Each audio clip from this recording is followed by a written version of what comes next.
Good evening, everyone. For those who are joining for the first time, my name is Yasir Sanusi, and I'm your facilitator for the Career Development and Work Experience Unit. So in our last session, we basically focused on awareness. That is making you aware of what career development and work experience is and how you can gain them. So as you can see from the slide, we are now moving from awareness to preparation. So we have finished the phase for awareness and we are now moving to preparation. And at the end of this uh, presentation, I am going to know why this stage is called preparation.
Please confirm if you can see my slide now.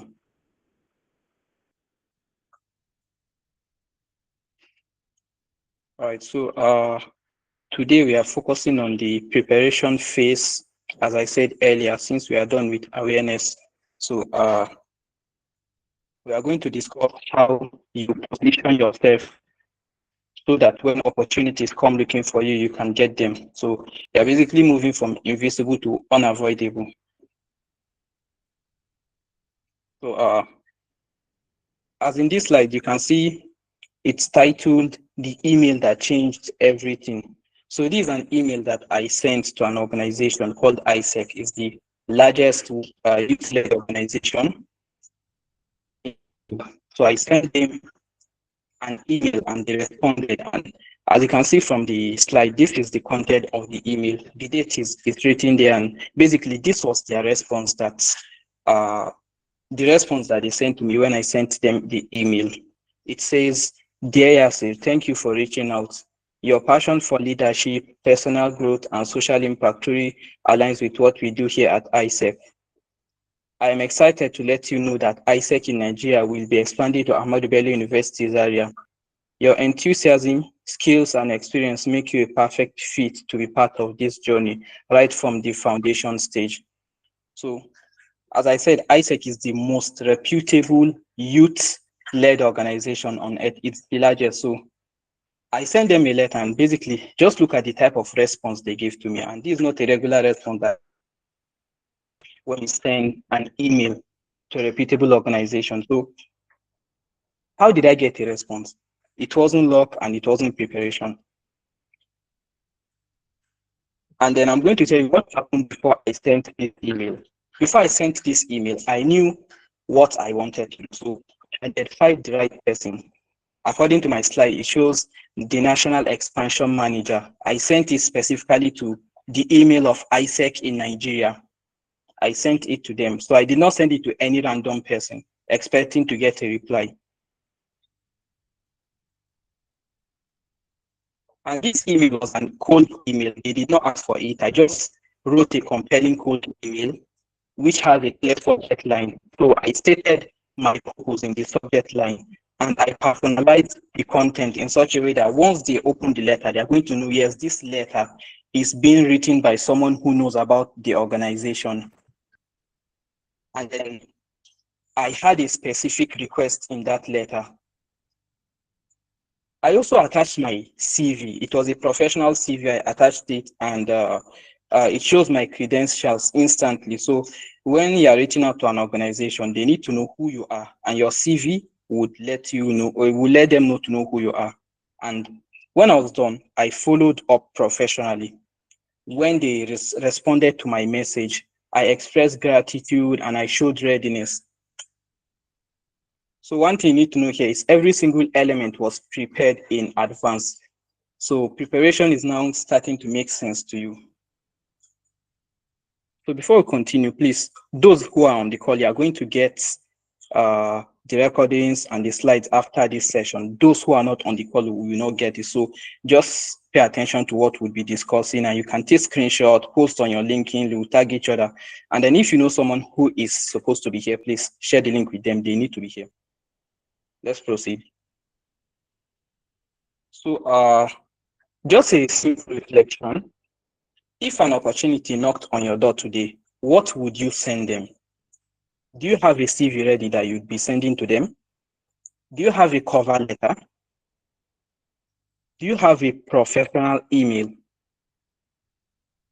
Or would you scramble to create something in 24 hours? Basically, you don't have a CV, you don't have a cover letter, and you just draft something, whether it looks good or not, and then just send it to them. So this is a reflection question. You don't need to answer it on this call. You can just ask. It's a reflection question. So, and a quick poll. How many of you currently have a ready to send CV? So if you have one ready, raise your hand up, please.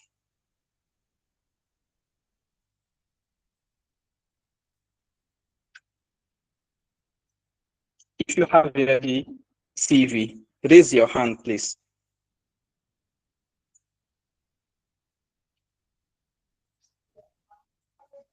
All right, I can't see anyone raising their hand.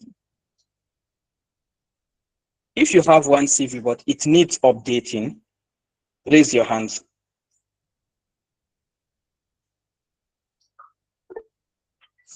All right, Mujahid is raising your hand. You can take your hands down now. Thank you. If you don't have a CV yet, I expect every one of you on this call to raise their hand because everyone's hands were down when I was asking these two questions. All right, I can see just one person raising their hands. All right, thank you. You can take your hands down now. Thank you. So thank you for being honest. This is where we are going to start. So in today's session, we'll be covering how to write a professional CV and cover letter for internship applications. And then we'll proceed to how to write formal letters and professional emails that get responses. Then we are going to move to how to properly request recommendation letters from your HOD or lecturers for an opportunity. And then after that, we are not just going to take you through the theories, but we are going to go through real examples and we are going to show you templates that you can use immediately. So what is a CV? If you know what a CV is, in 5 seconds, you can just unmute your mic, tell us what a CV is briefly, and then you unmute. You mute.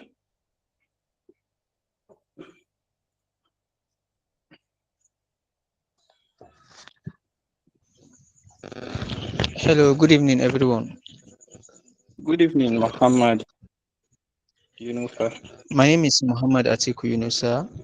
I am a 400 level student of medical laboratory science.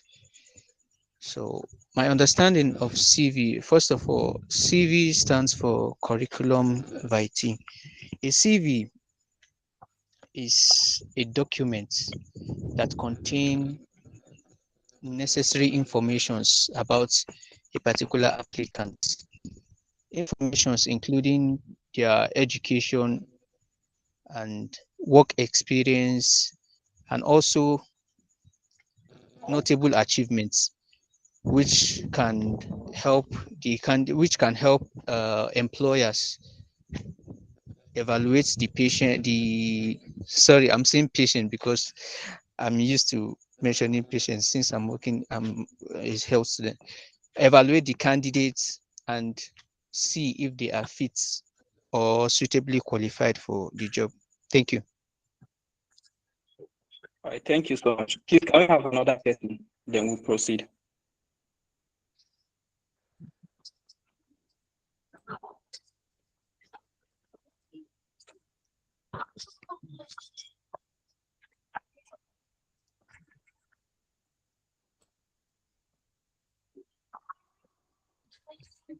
Can we have another person, please?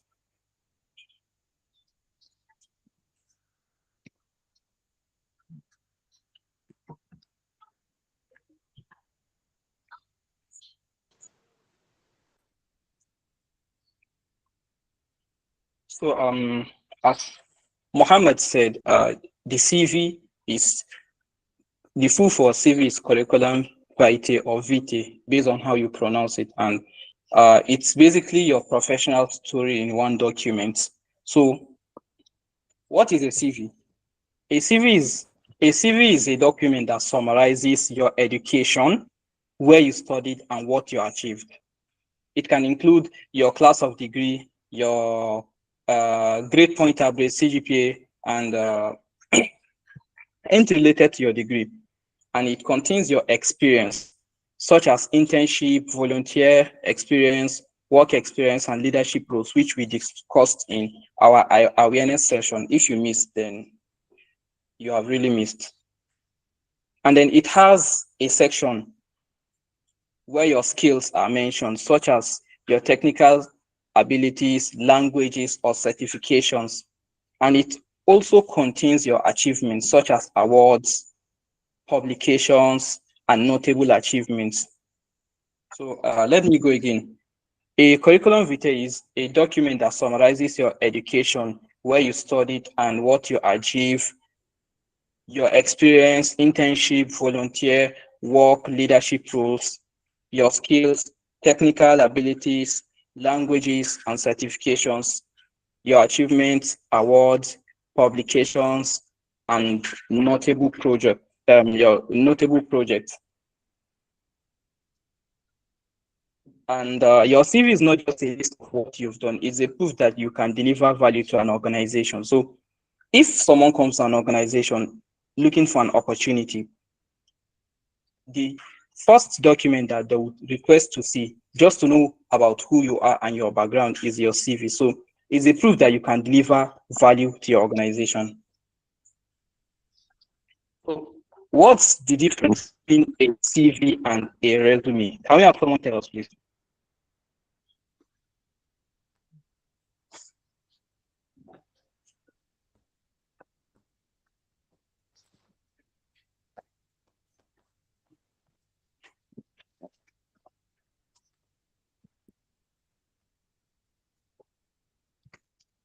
What's the difference between a CV and a resume?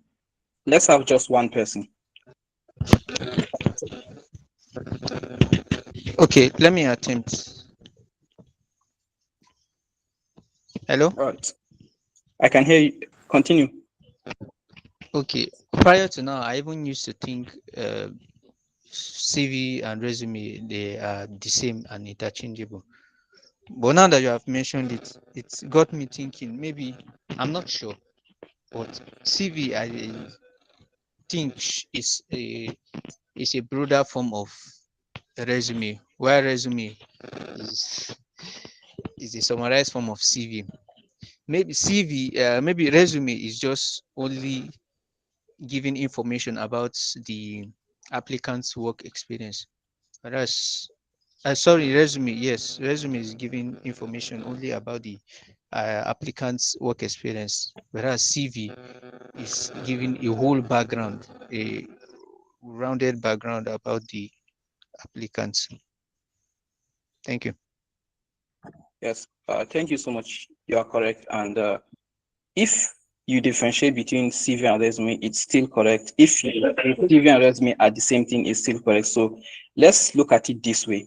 CV and resume are the same documents. In America, they call it resume, while in Britain, they call it CV.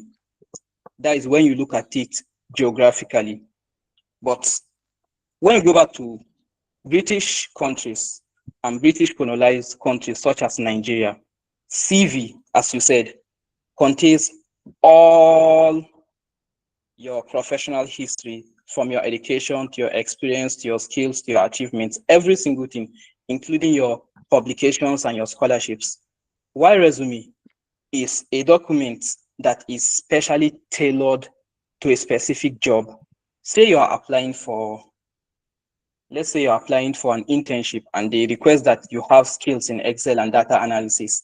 And then in your CV, you have a lot of things such as football, data analysis, leadership, whatsoever. You've added a lot of things. So your CV does not become a resume till you tailor that CV to fit the particular job that you're applying for. So basically, you're going to just extract the parts that have to do with data analysis, use of Excel, and it becomes your CV because you are trying to fit to the job description that you are applying for. So that's basically different between a CV and resume. They mean the same thing. Americans call it CV.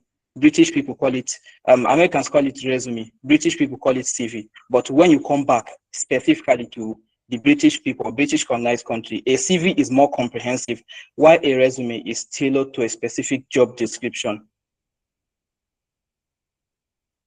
So I think I have explained everything, but let's just go through this. So you can differentiate a CV and a resume by certain aspects: length, content, purpose, and updates. So a CV is more detailed. You can have a CV of 1 page, 2 page, 3 page. That's normal because it kind of aggregates all your experience. But a resume is focused, 1 or 2 pages. The reason is because when you apply for an entry role or as an undergraduate, when you're applying for an internship or an opportunity, it's recommended that you submit a 1-page CV. There are certain organizations that will specify that you can submit any number of page for your resume, and they would accept it. But there's a lot of opportunities that when you apply in the Google form, they will specify that it should not exceed 1 page. So basically, that is a resume. A CV exceeds 2 pages because it contains all your experience, why your resume is tailored towards a job. So it's short and it's focused. And when you come to the aspect of content, your CV have the complete academic and professional history, but your resume, only relevant experience for specific job you're applying for would be stated there. And when you go to the aspect of purpose, CV states academic positions, internships, and scholarship.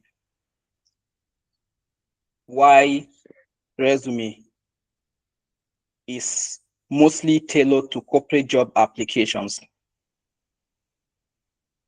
And when it comes to the aspect of updating, your CV grows with experience. So the more experience you get, you just have to add it to your CV. And for your resume, you tailor your resume to fit the job description. So they don't need everything, every experience you have. They just need the experience you have for that specific job or role. So in Nigeria, most internship and scholarships require a CV. This is not a fact, by the way. So we are going to look at the 6-part CV structure. And this structure works for students with limited experience. The first is the header. That is the first section of your CV. You have the header, and your header contains your name and contact details such as your phone number, your LinkedIn, your email, and your address. And then it contains your education. In the next section, you state the university, your degree, your CGPA, and year of graduation. Though it's not necessary that you state your CGPA. If they specify you state it, you state it. But mostly academic CVs requires you to state your CGPA. Even CVs used to apply for scholarships. And then the third section is you have work experience, whether it's internship, part-time job, even if it is brief, or even volunteer activities. And then The fourth part is your leadership experience. If you belong to student organizations and maybe you've headed a committee, or you're the president of a committee, or you are part of an executive committee within an association, so that serves as student organization leadership experience. And then if you've worked on a project before, like a community impact project, just like you being part of plugging, and you kind of went through a project where you enlighten people on students on environmental sustainability, that's also serve as leadership experience. And then we have the fifth section, which is notable achievements. If you've ever gotten an award, scholarship, or you won a competition, or you have a publication, let's say your final year project, or a publication you wrote and it was published in a journal, it appears in your CV. And then the last section of your CV is your skills and interests. So you have your technical skills, such as you being able to use Excel, Canva, PowerPoint, Excel, Google Slide. These are technical skills. Or you are a good financial modeler, or you are good with Python programming. These are technical skills. And then we have soft skills, such as communication skills, empathy, a lot of these skills that are natural, those are called soft skills. And then languages, if you can speak more than a language, let's say your native language, Hausa, Igbo, or a secondary language such as English or Arabic, you can add it to your CV. If you can speak 10 languages, you can add it. There are certain organizations that would hire you because you can speak different languages. So that is a very big advantage for you to know how to speak more than 2 languages. And then your hobbies. Your hobbies could include playing football, reading, and anything that will not just disqualify you when you're applying for an opportunity. So now we are going to go to the CV writing best practices. So there are certain things that you have to adhere to when you are writing a CV. And then there are certain things that you should avoid as much as you can. In fact, you should avoid them. If you don't avoid them, you might get your opportunity handed to someone who has done something better than you. So the first best practices in CV writing. The first one is use a professional email address.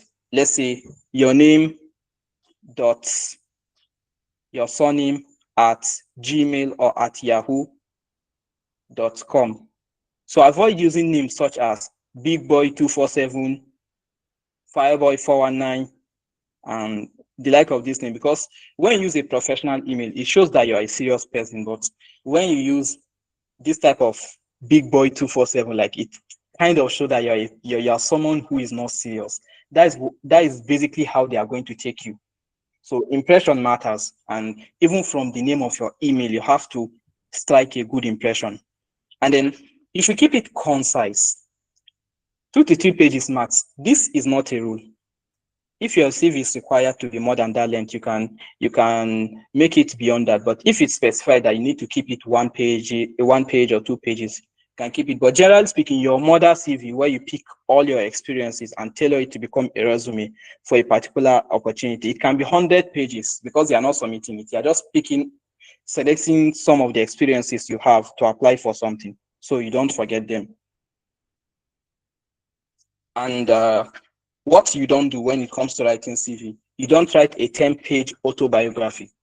You find a lot of CVs where there are certain autobiographies where someone is basically saying, my name is this, I am from this, like they're going to tell their whole family story, and then you find it taking half of the page of the CV, or in fact, maybe even 10 pages. That's not a CV. And then in your CV, you use action words. You should use action verbs such as led, managed, designed. These are action words that show that you are not just someone who is saying you have an experience, but you have done these things. And then you should avoid passive descriptions, like use word led, manage, design. Passive, you use something like was managed, who managed it. But if you use the word led or manage or design, they will definitely know you are doing. So you don't have to put personal pronouns, but make sure you use action verbs like led, manage, and design. And you should avoid using passive descriptions. that does not show you are the one who did the work. And your achievement should be quantifiable. So let's say you led a team of 10 people. In order, you led a team of 10 people. You should specify you lead a team of 10 people and you achieved 100% uh, recruitment rates, or you said you analyze 30 billion budgets. So you should specify what you have done in numbers. Let's say you've managed 10 vote books, leading to 100% accuracy using Excel. So you're basically telling them that you've managed, that is the verb, and then you have mentioned the figure that you managed and what achievement was got in percentages. Though some recruiters would want to know how you got to that percentage, but you could use normal numbers, not percentages, so you don't get yourself to trouble. And then you should avoid making vague claims such as helped with projects. So what project did you help with? How many people did you help in the project? By what number of percentage was it successful? So don't use just help with project. You can use manage 30 billion naira budget. So it shows, the first one shows figure why the second does not. And then update your CV regularly. Yes, when you have a relevant experience, you should update your CV so it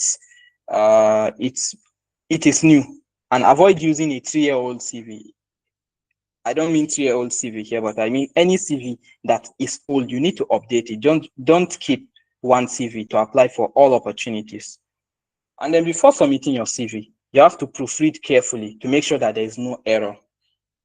And you should avoid submitting your CVs with typos. You have to cross-check it as much as you can, so to avoid error, because there are certain rules that they will not hire you if you have mistakes on your CV. So that's, let's say, investment banking, because if you claim that as an investment banker, you pay attention to details, and then they're having grammatical and spelling errors on your CV, they are not going to take you for that role. So in summary, you should use the professional email address, and you should avoid using casual emails such as bw247. Keep it brief and concise, and don't make it like 10 pages or 100 pages. Use action words or verbs such as led, manage, design, and avoid using passive descriptions that doesn't show you led or you achieved anything. You should use quantifiable achievements such as 30 billion budgets, and you should avoid making vague claims that doesn't show you have done anything, like it's unclear. Update your CV regularly and avoid using old CVs that are not up to date. Proofread carefully and do not submit your CVs with typos or errors. So let's have another reflection. If you updated your CV right now, what would be the biggest gap you'd notice if you have a CV? Just think, is it missing leadership, no internship? So after this reflection, your answer is going to show you where you should focus next on when you're improving your CV. So our part 2 is the cover letter, where you are, why you are the perfect fit. The cover letter shows why you are the perfect fit. So who can tell us what a cover letter is?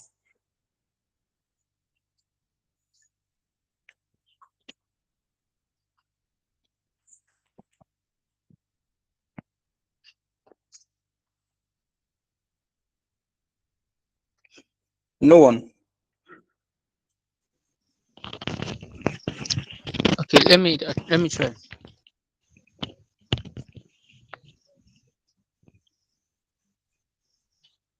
Hello.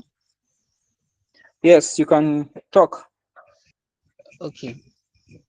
Um, a cover letter is just an a cover letter is a backup document which you write and attach to your CV. The cover letter helps to give more details, or should I say, summarize the informations that are contained in your CV, and to also capture other details that are not in the CV. So and cover letters are usually submitted alongside CVs. So when you submit CV, you attach them with cover letters. Thank you. Thank you. So, what is a cover letter? A cover letter is a formal document that accompanies your CV and introduces who you are and why you are writing. Explain your interest in a specific role or organization. It highlights your most relevant experiences and achievements, and it shows your personality and communication skills. Make a direct connection between your background and the need of the company that you are writing to. So, take it, your CV leads to what you have done, and your cover letter explains why it matters and why they should hire you. So, basically, your cover letter introduces you, so you have to explain who you are and then the purpose of why you're writing a cover letter to apply for the opportunity that you're applying for. And then you explain your interest in the specific role or organization. What interests you, why you're applying for this role, and why do you like this organization, why you're applying to them. And it highlights some of your relevant experiences and achievements. So you write something like our CV achieved so and so, but your CV you cannot narrate because your CV is meant to just summarize the experience. So you can't give story in your CV. And it shows your personality and communication skills. Basically, they're looking at someone this person is a good communicator, even if not orally, but everything. It shows that you're a good communicator and it basically reflects your personality, and it makes a direct connection between your background and their needs. So, when you're applying to an organization, you have to make sure that you Hello, have sir. what they want. Yes, Sorry, I was raising my hand since you didn't notice. Your network is breaking. We cannot hear you clearly. I don't know if it's only me. all right. Where did you hear me last? Let me repeat myself. Like from the beginning of your explanation of the cover letter, your network has been breaking. We cannot hear you clearly. Can you hear me clearly now? Can you hear me No, clearly it's now? still no, it's the same thing. But others can confirm too whether they are hearing you clearly. But for my own end, I'm not hearing you clearly. All right. Who else can hear me clearly? Like who have been able to get all my explanation so far? So someone should indicate.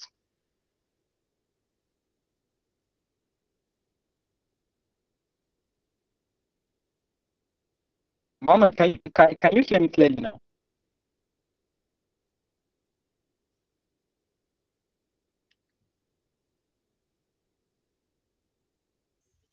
So just proceed, just proceed. Thank you. All right. Can you hear me now?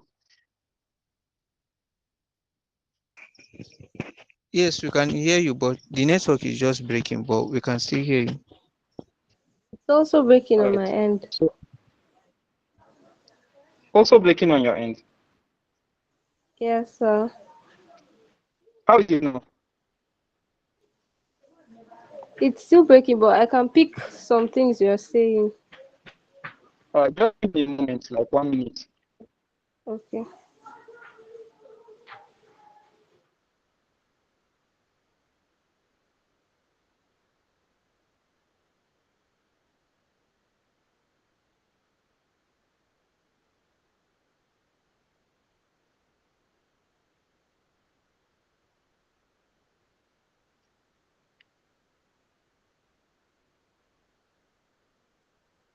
So confirm if you can hear me clearly now. Aha, Yeah. loud and clear. Yeah. All right. So where that's the BGM, so I can just repeat myself again.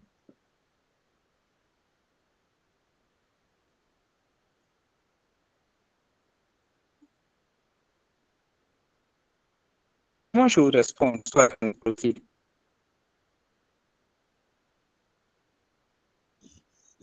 So what did you say?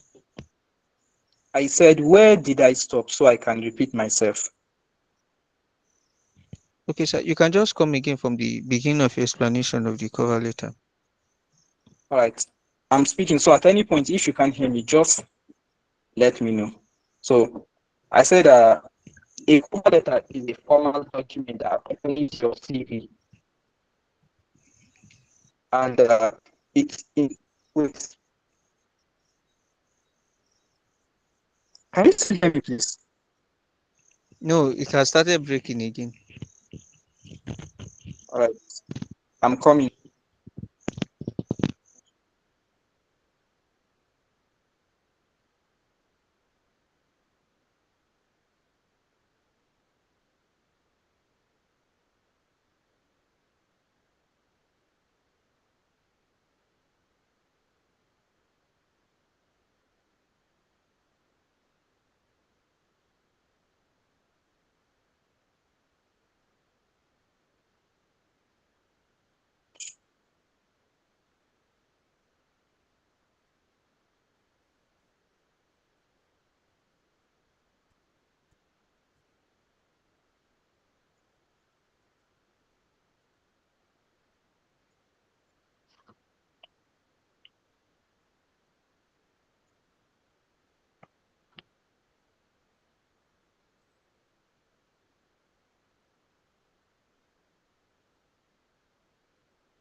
All right, confirm if you can hear me loud and clear.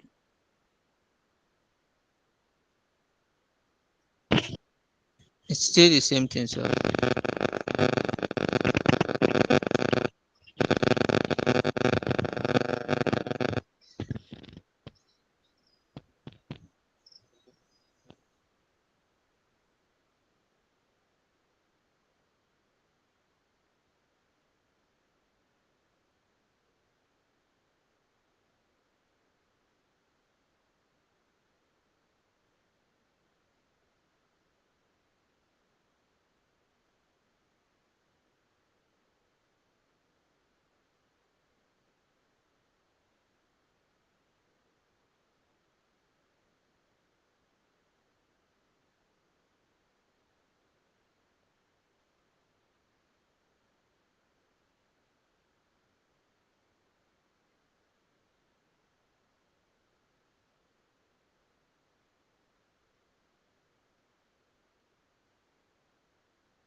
Confirm if I'm audible now, please.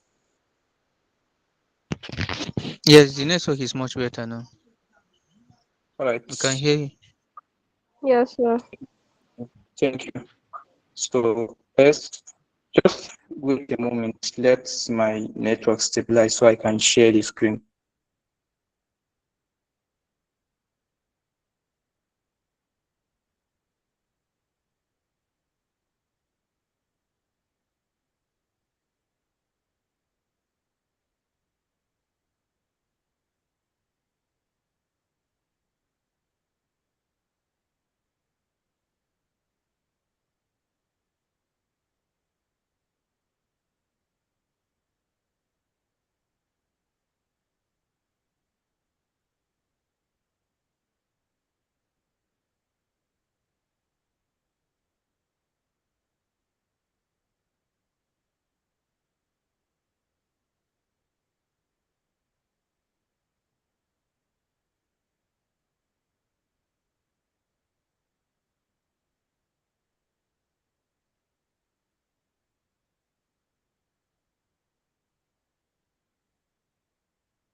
Right, I'm back. Please, can you hear me now?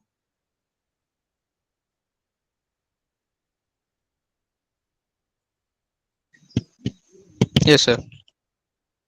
All right. Hope it's normal now. Yes, sir. It's clear. Okay, can you see my screen?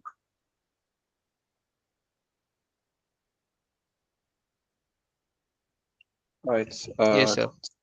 Sorry for the inconvenience. It was my network, and the network is very so. Uh, what is a cover letter? A cover letter is a formal document that accompanies your CV. It introduces who you are and why you are writing. It explains your interest in the specific role or organization and highlights your most relevant experiences and achievements. It shows your personality and communication skills, makes a direct contact between your background and their needs, meaning the need of the company that you're applying to. So basically, in your cover letter, you introduce who you are and why you're writing, but you can't find that in your CV because your CV covers your qualification. And then it explains your interest in the specific role or organization. Let's say you're applying as a finance intern. You need to show your interest in the specific role or the organization. What stands out to you in that organization that you're writing to? And this requires that you do a prior research to know more about the organization. And then it highlights your most relevant experience and achievements. So you can say you were able to do certain things with your skills and you're able to achieve certain things. So This is going to kind of attract the company to know, okay, this is who we are interacting with. He mentioned that he knows how to do financial modeling in his CV, but here is explaining how he was able to really do something. And then it shows your personality and communication skills. So your cover letter shows you are good at communication, written communication, and it shows your personality. So if you have someone who writes their cover letter in a very disorganized way, it shows that they don't have a nice personality when it comes to writing, and their communication skills in writing is not good. And it makes a direct connection between your background and their needs. So you can say that there's something you're very good at, and you know that the company values so and so because they're into so and so. So you're kind of connecting what you offer and what the company needs, because you have a prior knowledge of what the company does. And think of it this way: your CV lists what you have done. Your cover letter explains why it matters. Can you see this?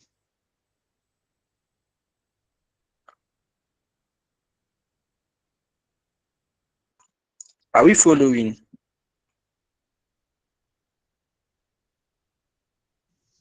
Yes, sir. Now we are moving to the structure of a cover letter. So the cover letter has 6 components. It has the header, it has the greeting or salutation, it has the opening paragraph, and it has the body, which is 2 to 3 paragraphs or even more. And then it has your closing paragraph, and then the sign off that shows yours sincerely with your signature and address. So starting from the header, just like the CV, your cover letter has a header, and it contains your contact info and dates and their contact info, who you are applying to. And then it has a greeting, a place where you do your salutation, such as Dear Selection Committee for a scholarship, or if you're applying for NHS Scholars Program, or if you're applying to a firm and you know the person, Dear Sir, Dear Ma. It should be formal and it should be specific. So you don't make the mistake of saying Dear Sir where there is Ma. If you are not sure, you can put Sir or Ma. If it's a selection committee, you need to specify Dear Selection Committee. That is a great thing. And then for your opening paragraph, you can choose to introduce yourself or start by why you are applying before introducing yourself. All these ones are proper. There are some cover letters that start with stories and then go to mention who is behind the story. And then some start with the person, my name is so and so, and I'm applying for so and so. And then it has a body, and in the body you can have 2 or more paragraphs. So in this body, you are going to indicate why this opportunity, why you're applying for the opportunity, and why you are qualified. And you specify with examples. And if you are selected for this opportunity or given access to join this organization, what are you going to contribute to this organization? So it should be contained in the body of your CV. After the introduction, it's the body. And then you have your closing paragraph. And the closing paragraph, you are going to express gratitude in a polite way, and you are going to indicate next steps, and you are going to reinstate your enthusiasm, saying, thank you so much for allowing me to apply for this opportunity. I look forward to getting a response from you. I can't wait to be part of this X, Y, and Z. So that is basically expression of gratitude, indicate next step, reinstate enthusiasm, and then your sign off. Your sign off is going to be at the end, and it contains your sincerely or yours sincerely, and then your name, and then your signature. Though most of the time, like the letters that I personally write, it has yours sincerely and then my signature before my name. And then you can put your email at the end, or you can put your phone number, but it's already covered in the header, which has your contact info, date, and their contacts. Am I clear, please?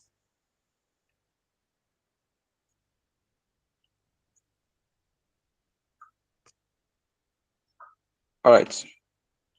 So here are some cover letter writing tips. So you keep it one page. And here it says the hiring manager spend 30 seconds per cover letter. So claiming that they spend 30 seconds, I wouldn't say it's accurate, because we just say that they spend a little amount of time reviewing your cover letters. If it impresses them, they could use their whole day going through it. But when you have a lot of people applying for an opportunity, they would use a very small amount of time to just go through it. So you need to make sure it looks good and it's tidy and it's attractive. So you should also be specific to each application. Generic cover letters are immediately obvious. So there are certain cover letters that are generic. You can use it to apply to all opportunities, but you are not going to get this opportunity simply because it does not show who you are, why you're applying to that specific opportunity, and why they should accept you, and what value or skill that you bring. It's generic, like, dear sir, please accept me to your organization, thank you. Or, dear sir, I'm excited to, something that is not specific. So avoid being generic, be specific to each application. Generic letters are immediately obvious. And then the next cover letter writing tips is show genuine interest. And how do you show genuine interest? Make your research on the organization and mention why they appeal to you. So one thing that impresses organizations about individuals who apply to work with them is the fact that you've made research about them, you know what they do. So they kind of feel that close relationship between, such a way that if you should apply to their organization, they know, yes, this person knows what we do, and you'll be able to perform well if given this role. So you need to make research on that organization and use it to show you are genuinely interested in being part of them. And then you should use concrete examples, such as, don't say I am hardworking. Prove it with evidence. Don't just say you are hardworking. Everybody says that, but what have you done to show you are hardworking? You don't need to be specific that you are hardworking. You can show a type of situation that shows, yes, you are hardworking, and they should take you. You should also match their language. So you should use keywords from the job posting naturally. Let's say in the job posting, it says they need someone who pays attention to details. You can show you pay attention to details the way you use Excel to do national budgeting, for example. Or they say you have empathy. You need to show that, yes, you have empathy because you've led humanitarian projects. And then, as of the CV, before you submit, make sure you proofread ruthlessly.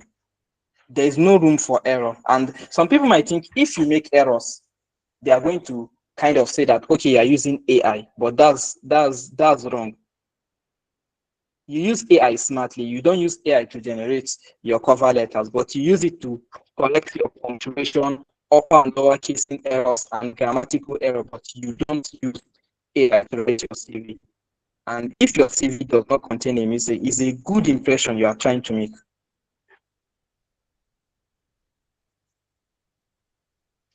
Our last section is professional emails. Like the first one that we started projecting at the beginning of this presentation. And the professional email is the digital first impression. And there's a statistics that said that 73% of recruiters say they have rejected candidates based solely on unprofessional email communication. So your email is being judged the second it hits their inbox. So I've seen emails where people will just send, I'm interested, or please accept me, I have all it takes, please, I fulfill your requirement, accept me. These emails are short and they are not professional. It doesn't have a title, it doesn't address, it is not specific, and it's not detailed. So these are emails that they just skip and they ignore. So why email communication matters? Why does email communication matters? So email is often your first contact with potential employers and internship coordinators. It's your first contact with university professors and HODs, and also with professional organizations and industry leaders, and also scholarship committees and selection panels. So most of these scholarship committees and connection panels, you've never met them, but you communicate to them through email when you apply and when you respond to their messages. So it's your first impression.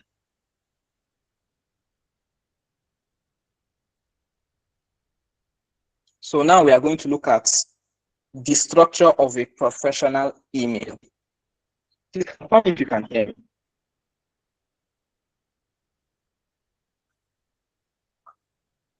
All right. So when you are writing a professional email that's well structured, it has 6 components, just like the CV and the cover letter. It has the subject line, which is clear, specific, and professional.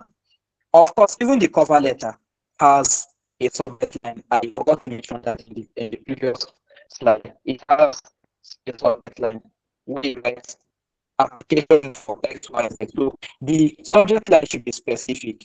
In your email, there is a place where you write subject. Take it very important. You should always write subject on email, so long as you are the one who's initiating the email. But if you are writing on email, you don't need to put a subject because it's a continuation to a conversation. So for example, you can write application for research intern.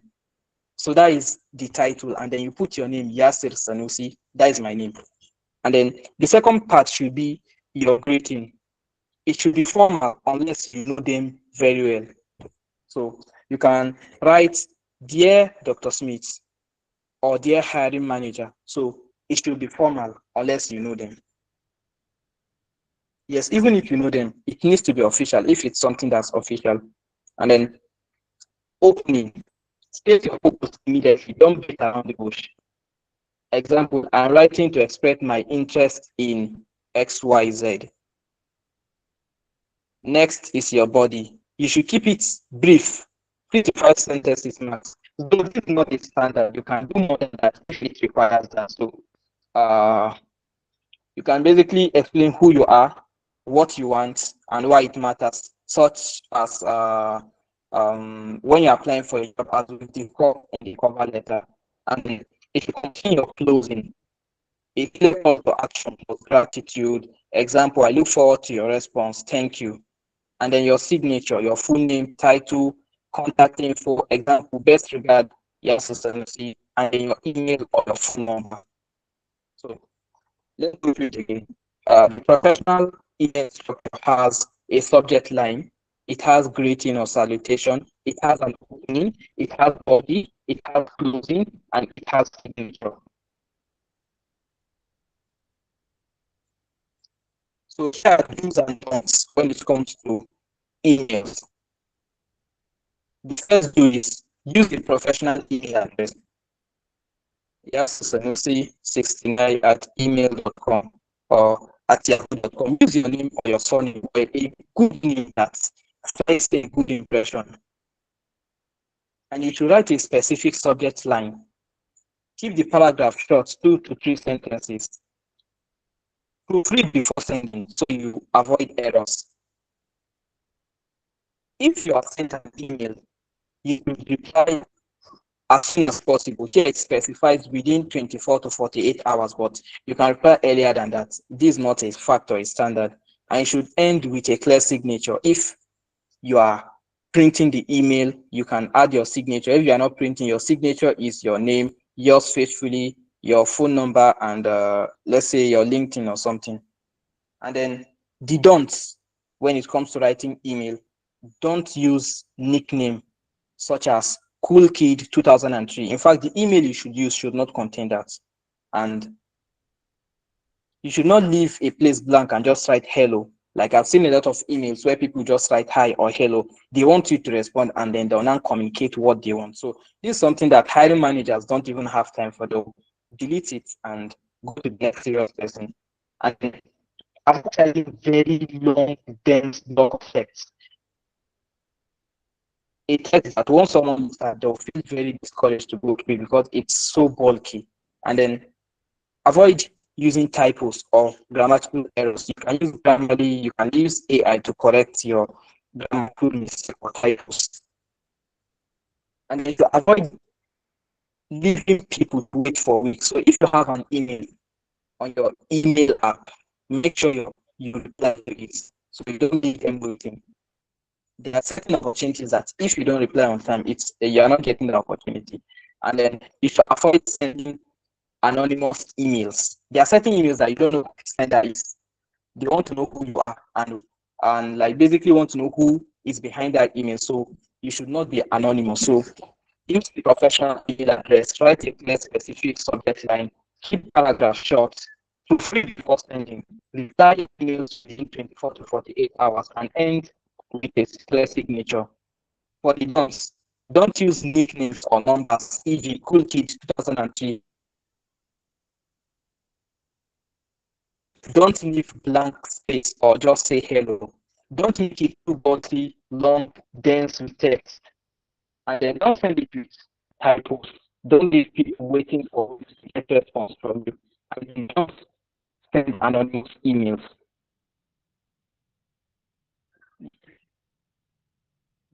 So for recommendation letter, a recommendation letter, also known as a reference letter or a letter of recommendation, is a formal document written by someone. Mohammed, you can speak. Sir, it's the network issue again. We are not hearing you clearly. Where did you hear me last? From the concluding part of that email writing. Where exactly? I can tell you now. No, I can still not hear you.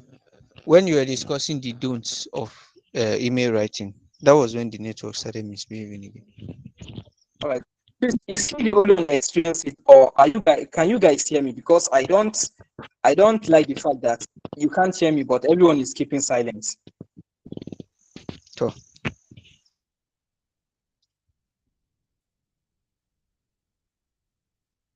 Can you hear me clearly now?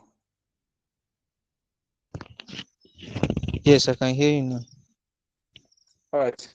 So, except for the use of emails, you don't use nicknames. You don't leave No, it blank or just say, the network is breaking again. But is it still breaking now? I'm not sure until you start speaking. Is it still breaking now?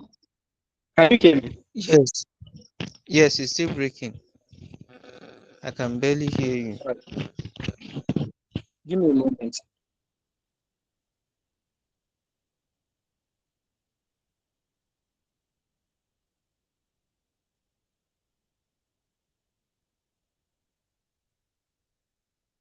Can you hear me now? No, sir. You It's can't still hear not me. clear. But I can hear you, but it's not clear.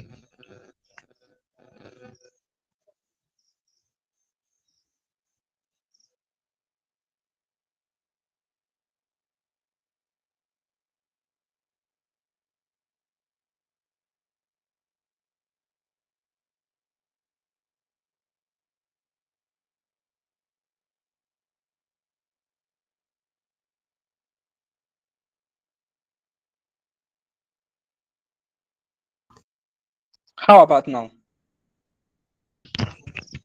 Yes, it's much better now. All right. So I said, when it comes to the don'ts of using emails, don't use nicknames like Cool Kid 2003. Don't leave it blank or just write hello. Don't make it too bulky or dense. And then avoid sending your emails with typographical errors or grammatical errors. You can use AI or Grammarly or applications sort of Microsoft to cross-check before submitting. And then when you have an email, don't let people waiting for weeks before replying. Also, avoid sending anonymous emails because it will be regarded as a threat and no one is going to respond to those emails. So for the part 4, which is recommendation letters, getting others to vouch for you. Can you still hear me, please? All right. What is a recommendation letter? A recommendation letter, also called a reference letter or letter of recommendation, LOR, is a formal document written by someone who knows you professionally or academically, such as your lecturers. It validates your skills, character, and potential to an employer or institution. It provides third-party evidence that you are qualified or trustworthy, and is required for internships, scholarship, grants, and job applications. So grants, basically, after you graduate, if you are going through your master's or PhD, because grad school. So who can write one? Your HOD can write a recommendation letter for you. Your lecturers, academic advisor, former employers, project supervisors, but your family members and friends cannot write it for you. Even if they know you and know what you can do, they can't write it for you. And then you cannot write it for yourself. How do you request for a recommendation letter? So you follow these steps to increase your chances of getting a strong letter. The first step is choosing the right person. So you choose someone who knows your work and can speak to your strengths. And that is a reason why you should maintain a good relationship with some of your lecturers, because if they know you and they know what you are up to and they know the good things you can do, they can always support you in writing a recommendation letter. So choose the right person, someone who knows your work and can speak to your strengths. And act early. Let's say 2 to 3 week notice. If you're looking for an opportunity, you don't wait till the day of submission to rush these lecturers because they might be busy people. So give them enough time to write a thoughtful letter. So you give them enough time. You can also ask politely in person or via email. If they are not people that you can connect to physically, you can write an email to them, such as, would you be willing to write a recommendation letter for me? You can write it to them via your email and provide all the necessary opportunity details, deadline, your CV, and the specific points to mention. So you can't just go to your professor and say, sir, write a recommendation letter to you, to me. Someone said she can't hear me. Please, I need 2 people to confirm they can hear me.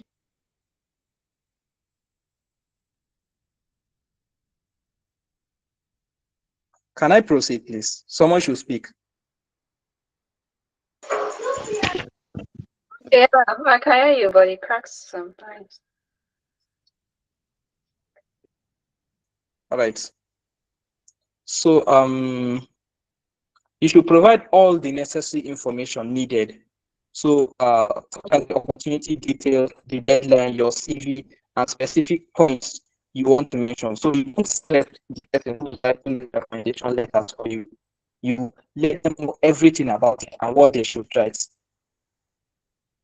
And then you should follow up respectfully. Send a gentle reminder 1 week before the deadline, or it can be 2 weeks, it can be anytime, but just before the deadline, make sure you follow up to see if they have written this recommendation letters for you. Am I still audible, please? All right. And you appreciate them by saying thank you. Send them a thank you email after they have after they submit it. Can you continue, please?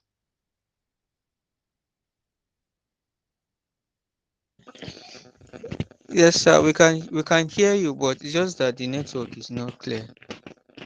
Can you hear me? Yes or no? Can you hear me? Sir, we I can hear hear you you, but very the well. network is breaking. We'll hear one sentence, the following sentence we'll not hear it like that. So you guys have to be very clear. At any point you can't hear me, you need to speak up.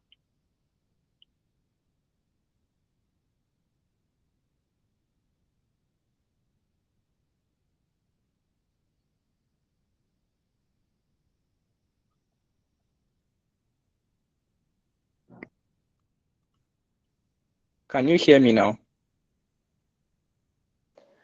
Yes, Yes, sir. sir, we can hear you now. All right. So this is a sample request email. Who's raising her hand, please? Do you have something to say? If you don't have anything to say, please just take your hands down. So this is a sample request email requesting a recommendation letter from your HOD. Subject: request for recommendation letter.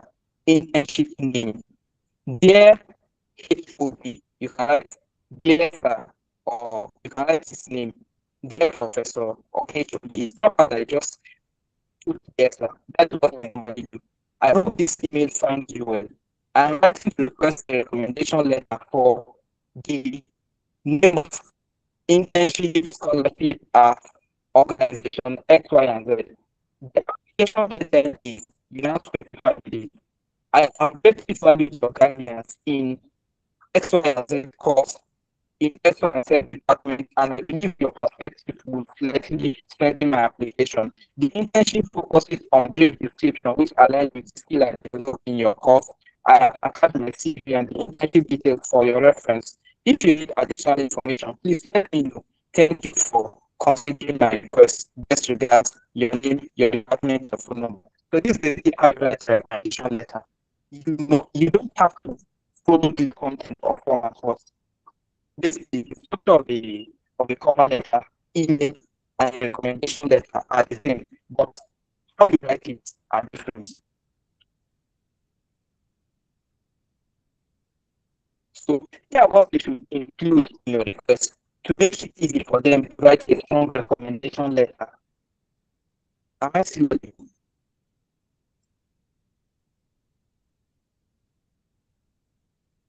Am I still with you, please? Sir, wallahi, we cannot hear you. So why did you let me silent?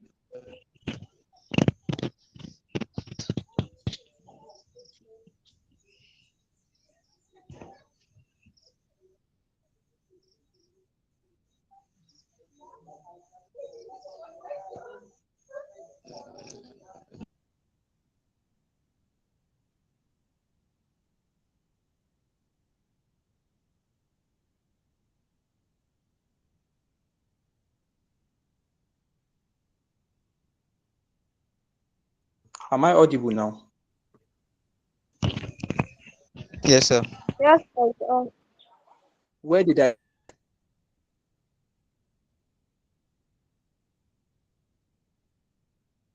stop so I can continue? Where else did you hear me? What to include in your request? All right. So as I said, please, at any point you can't hear me, please don't allow me to keep talking. Don't allow me to keep talking. And don't have to wait for me to ask you. Just indicate if you can hear me. Tell me you can't hear me, so I don't waste my time. So what to include in your requests?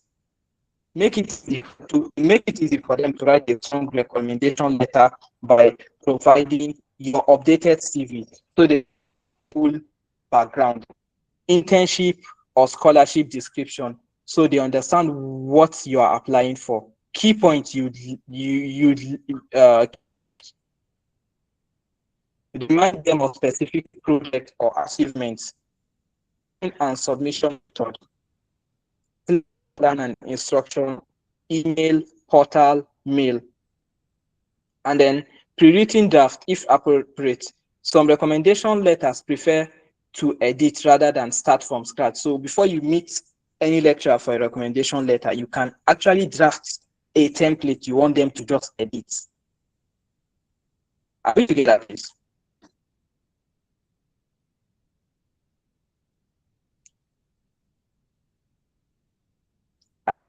Actual responses, not reactions. I can see your reactions. Okay, we are together, sir. All right. So Yes, other sir. documents you need your academic transcripts, the official record of your grade that shows your CGPA, your GP for the previous semester, and your current GP. Request from your faculty office. So for some of you who have requested your transcript from the department. It's usually your department that gives your transcript, not faculty. So, the exam officer offers it to you. So, in my department, economics department, we basically write a letter to uh, and submit it to our secretary, requesting for our transcript, and then we attach an amount of money. Someone collects it on our behalf, and then we pay or transfer.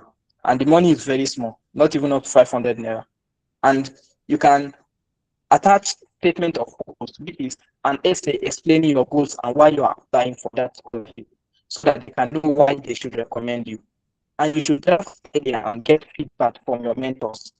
And then your portfolio, if it's something that requires your collection of work, you should put it. So your portfolio is basically your collection of work, project, research, and writing samples. And you don't build them when you start applying for opportunities. You build them continuously throughout university. Am I clear? Yes, sir. Yes, All right. sir. So final reflections. Preparation is not about being perfect. It's about being ready. The student who sent their CV in 10 minutes beat the one who scrambled for 10 days. Start preparing today. So you don't need to be perfect. You don't need to figure out anything else. We know people who lost opportunities simply because they wanted to get it 100 over 100. And then we had people that thought they were 5%, but let me try with what I already have to my best. And they got the opportunity. So start preparing early. So what's going to happen next after this? So we are going to review real example of CVs, cover letters, and emails. And then you are going to see actual applications that got students top internships.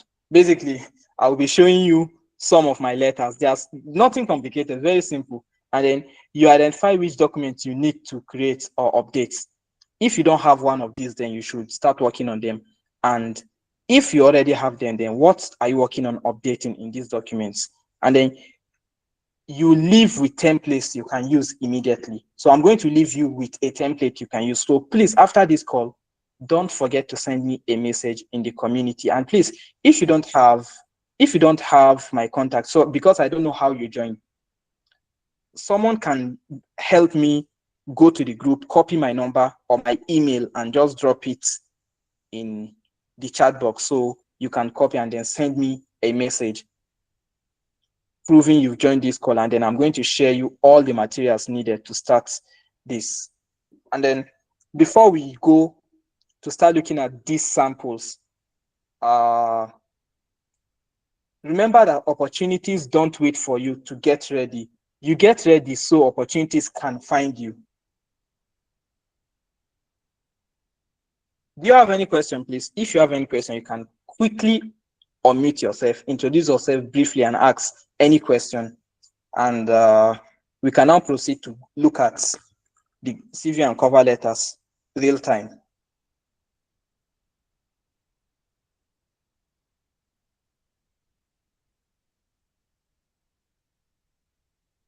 Any question, please?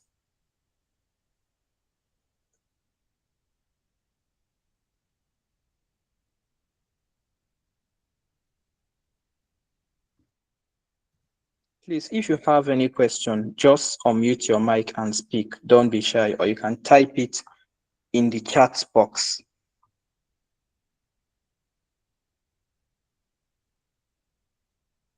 All right, Mohammed Yunusa, thank you for posting my number in the chat box. Thank you so much. So with this, I'll assume you have no question, and in 5 seconds, I will be sharing some of my CV, cover letters, and emails I have used to apply for opportunities.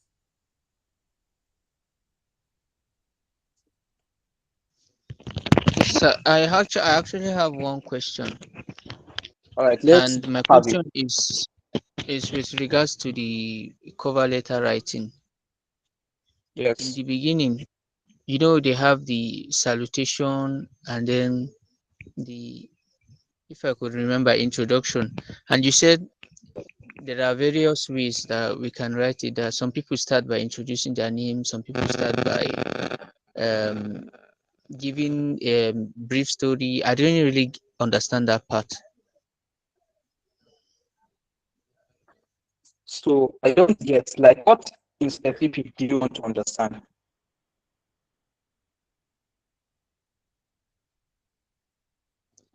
What I Can you want come to again, please? understand, yes, I want you to re-explain that part.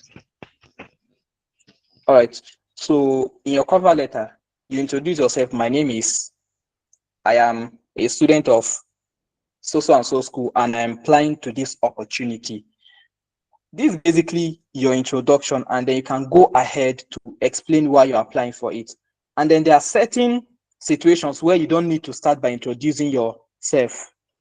You can just start by saying, coming from an environment where education is difficult, we found it difficult to do X, Y, and Z. So that is why I'm applying to this opportunity, so that I can get educated and go back to my community and do X, Y, and Z. You don't even need to start mentioning your name again. It's not necessary. Why? Because you already have your name on the header. They already know your name. So you don't need to start by my name is, because you have already read them. I personally believe it's repetition. You can choose to leave it. And then we are going to say an example. Is that clear? Yes, sir, it's clear. All right. Any other question, please?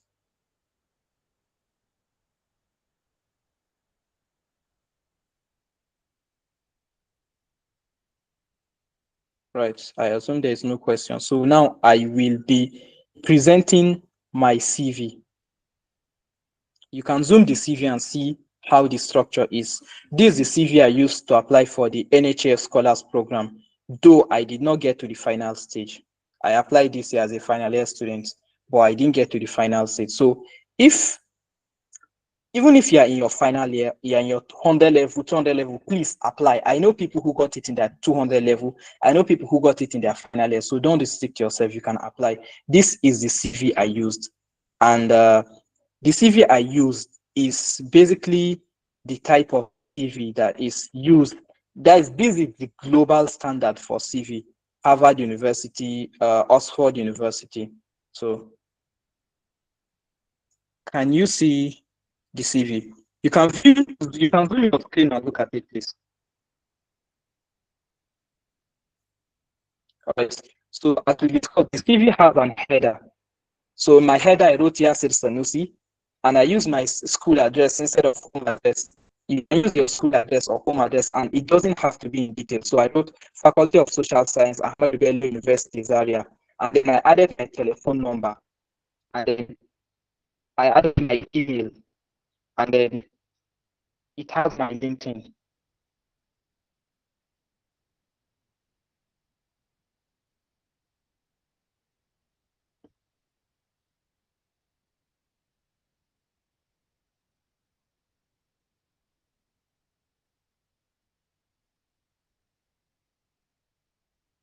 Hope you can see it clearly. So this is how the header of the CV looks like.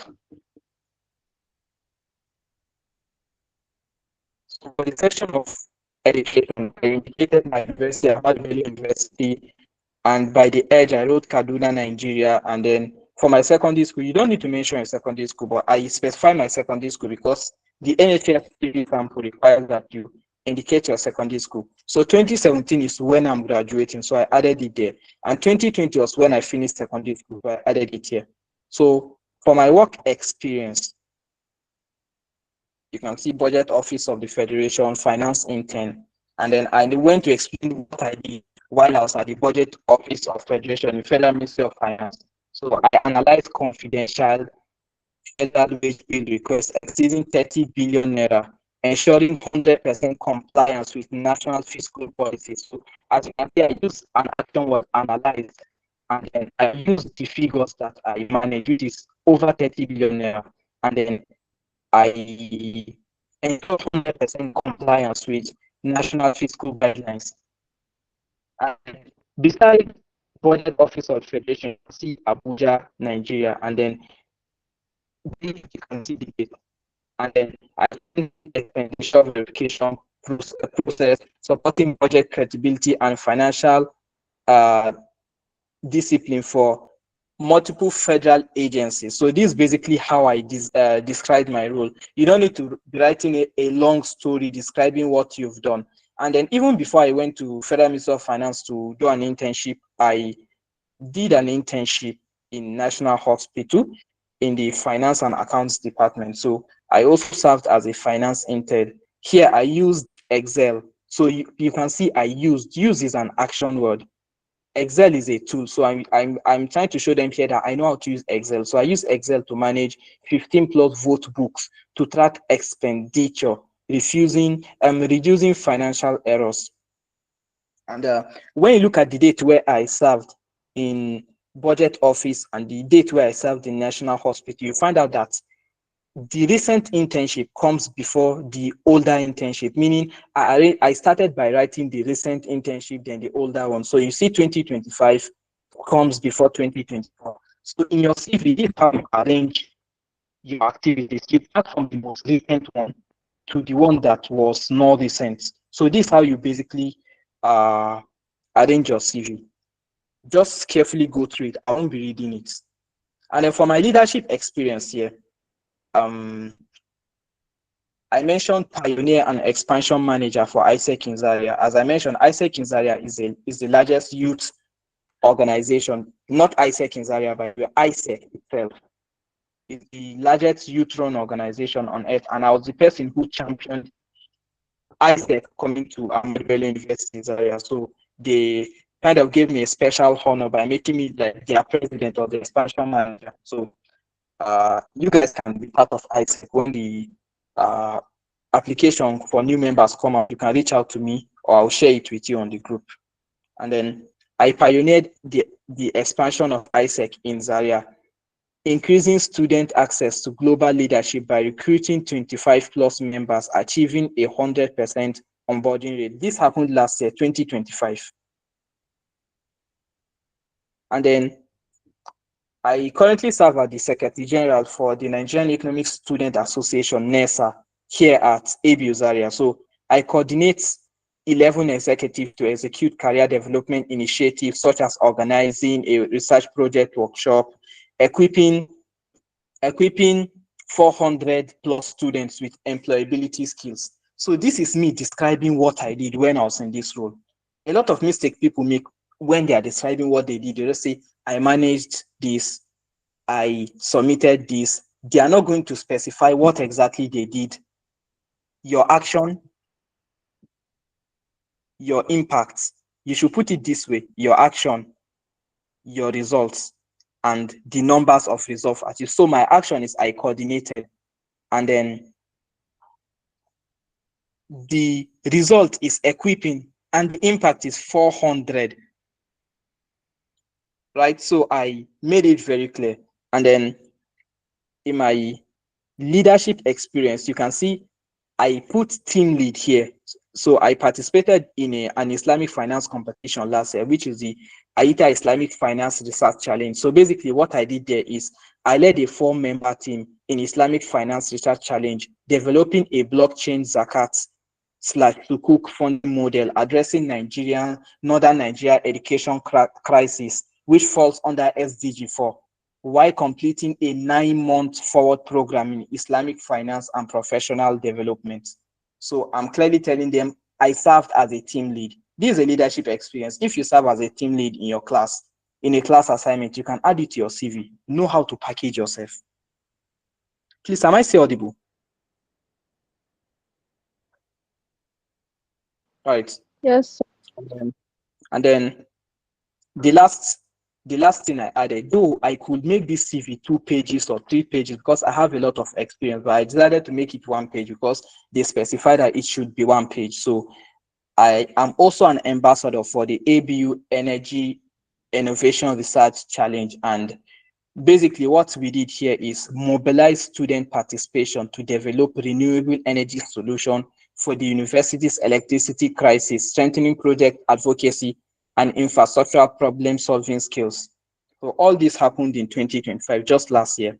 And then when you go to the section of my notable achievement, I don't have any scholarship and any special honors here, but One of my notable achievements as an undergraduate is I pioneered ISEC in Zaria, and I'm also the founder for the Muslim Economic Student Association in my department. And I got an award of excellence for the AITA Forward program, which was the Islamic Finance Challenge I joined. So that's basically it. And then for your skills and interests, you see skills, you see language, you see interest, you see professional membership. For skills, you can mention what you can do. Here I mentioned Microsoft Office suits, problem solving skill, graphic designing. Yes, I know how to do basic graphic designing. And then in languages, I mentioned English. I'm fluent in English, though I'm not fluent in English, by the way, but I just wrote fluent here. Hausa, I'm fluent. I'm not fluent in Hausa too, but I can speak Hausa. And then for Arabic, I'm a beginner. I can speak Arabic, but at a beginner's level. And then when it came to my interest, I added finance. I have interest in finance. I have interest in youth employability. So that is why we are here, to learn from one another. I also have interest in sustainable development policy. For professional membership, you can see below it's written the investment society. So basically, this is how the structure of a CV looks. Let me make it one page so you can see it. So this is how the structure of a CV look. If you like, you can screenshot it. Though I'm going to send you a sample. And one thing I want you to remember is when you're submitting your documents, submit them as PDF and not docs, unless they specify. Docs, that is the Microsoft format, is the format in which you can edit that document. But if you submit it without converting it to PDF, it's going to scatter the arrangement. So as you can see, in my CV, it starts from the latest to the previous row, so 2025, 2024, and this is how it's arranged. And I think there's even a mistake in this CV. I wrote 2017 instead of 2027, though I'm graduating this year. So this is how the structure of a CV look. It's very simple, and if you want, you can even start working on yours tonight or even tomorrow. So I don't know if you are clear with this CV, so we can move to cover letter. If you have any question in my CV, you can ask.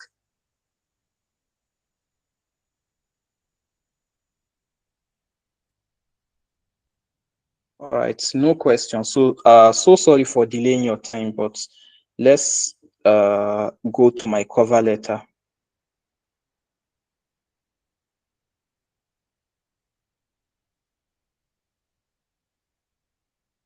So this is the cover letter that I used to apply for the NHF Scholars Program. As you can see, the header still remains the same. It's very nice that you maintain the same header for your CV and your cover letter, so it does not stress you. Once you just come, you just have to edit it. So I'll just go through the CV. It says February 17, 2026, and then the selection committee, the Nigerian Higher Education Foundation, and then this is just their address. And I then saluted them with dear sir / ma, application for the Nigerian Higher Education Foundation Scholarship Program, Financial Services. So this CV and the cover letter I'm showing you, I used it to pass the first stage, the second stage, and I could not reach the final stage. But alhamdulillah. So so you can see the heading, you can see the date, you can see the receiver's address, and the heading has my address also. And then you can see the title. And then here I didn't start with my name is. I start with I am applying for the 2026 NHS Scholars Program under the Financial Service Tract. I am Yasir Sanusi, penultimate year student in the Department of Economics, Faculty of Social Science at Ahmadu Bello University, Zaria. I got to know about the NHF through the mentorship and testimonials of past scholars whose stories prove to me that NHF is the perfect platform for the next global leaders, career professionals, and change makers, blah, blah, blah. So let me zoom it so I'll be able to see it clearly. So you see, I made a research on them. So when I was writing my letter, I could tell them who I am and why I'm applying for the application. And then I wrote a story. Growing up in northern Nigeria, I learned early that while ambition is common, guidance is rare. Many capable students miss their potential simply because they lack access to the right network. I'm applying to the NHF because I have reached a point where hard work without structural mentorship limits my growth. I seek your professional exposure to transition from a high achieving student into an industry ready finance professional. And I go ahead to tell them my academic background, such as my academic background in economics and financial accounting is backed by practical exposure to public sector finance. During my internship at XYZ, I stepped into blah, blah, blah, blah, blah, blah, blah, blah, blah, and I handled X, Y, and Z. So I basically explained what I've done in the past.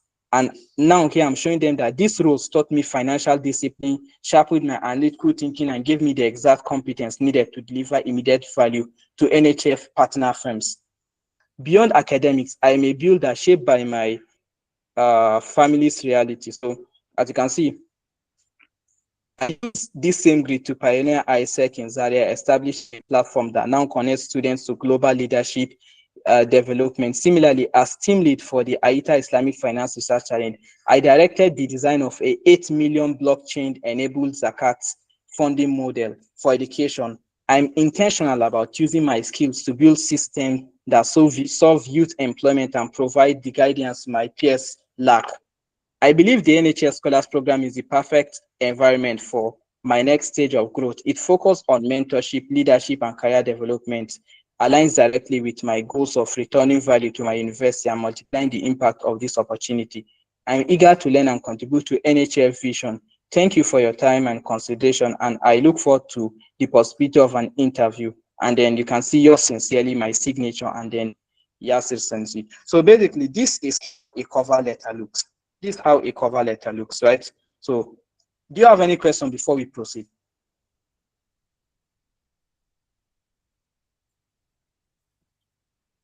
Any question, please? All right, just confirm if I'm audible.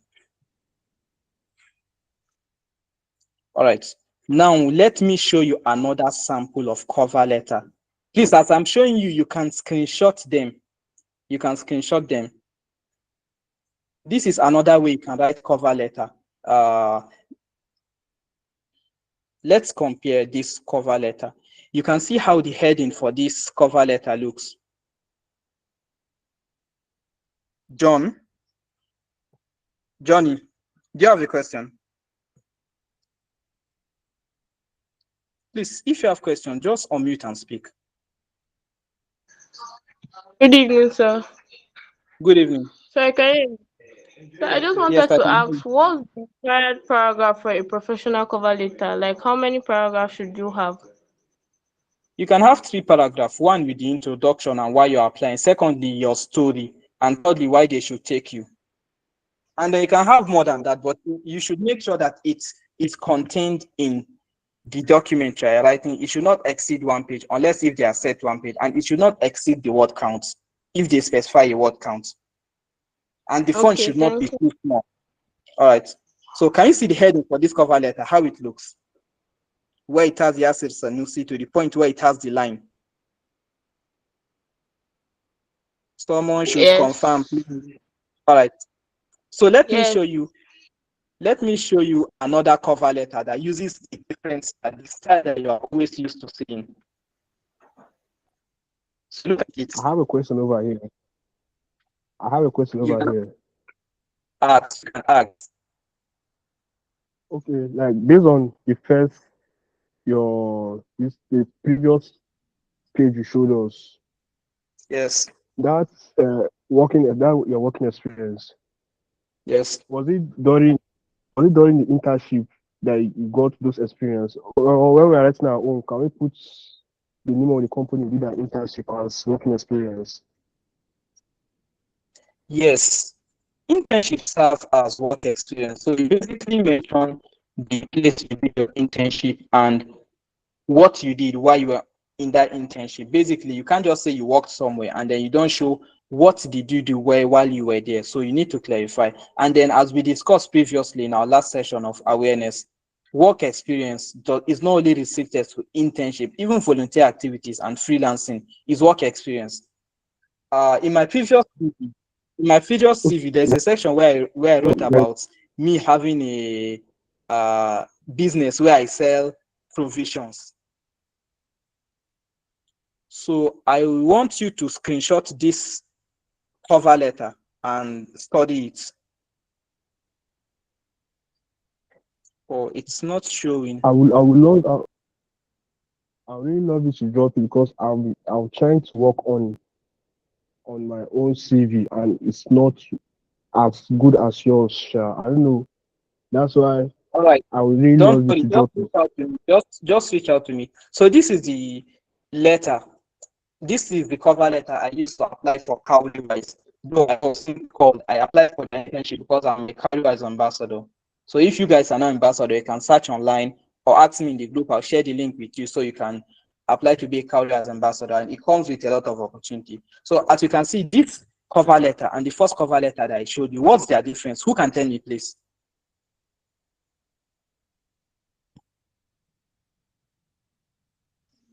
Anyone? Okay, I can spot the difference in your address. For the first one, the address is centered, it's at the center top, whereas for this one, the address is at the right corner. Yes, that's correct. Any other person?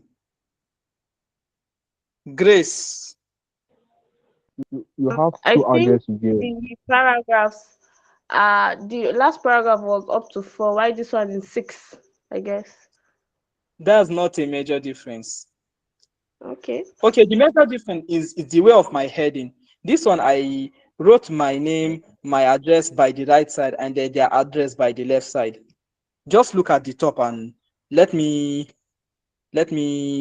show you the second CV. So this is the CV I used to apply for Cowley-wise, right? No, cover letter, sorry. And then look at this. Do you see the difference now?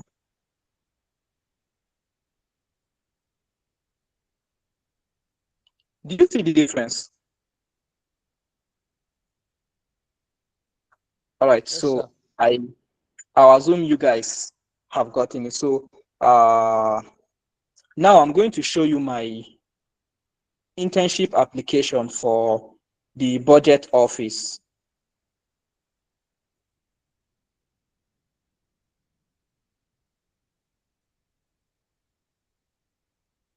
So this was it was typed and printed, so I scanned it.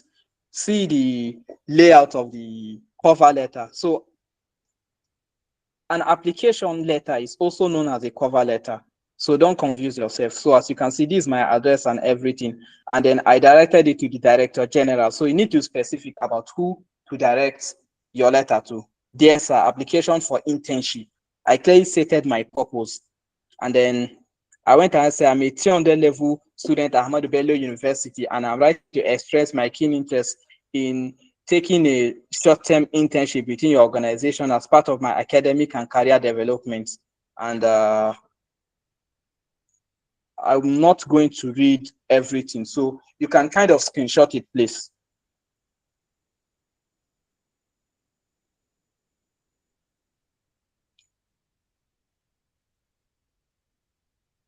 So please, can we move to the next document? Is that fine?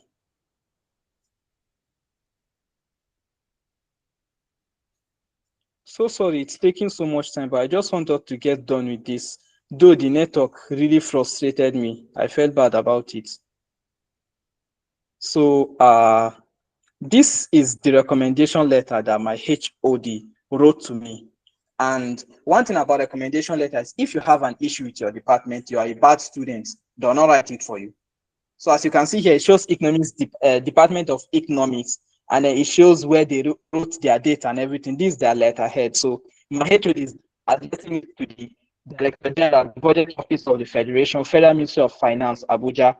there's a recommendation letter on Yasir Sanusi, and my lecture number is here. And he said, I'm writing at the request of Yasir Sanusi, a 300 level registered student of this department who is applying for an internship in your organization. You find Yasir to be hardworking, intelligent, and dedicated to his studies. I don't know where he got this from, but thank you. And he's fluent in English language. I'm not fluent in English language, but yes, I'm fluent. Don't mind people listening, I'm fluent. And then he is of sound moral behavior, yes, of course, and hardworking, of course, and well behaved, of course. So if you have any opportunity for me, just know that this is me. So you can always recommend me to any opportunity, and I'm telling you this. And therefore, I therefore strongly recommend him for any assistance he may require. Please do not hesitate to contact me should you require additional information. Thank you. Yours faithfully, then his signature, then this is his name, and then head of department. So basically, this is how a recommendation letter looks like. And before he gave me this recommendation letter, I wrote a letter addressing it to him, and then he wrote this recommendation letter for me.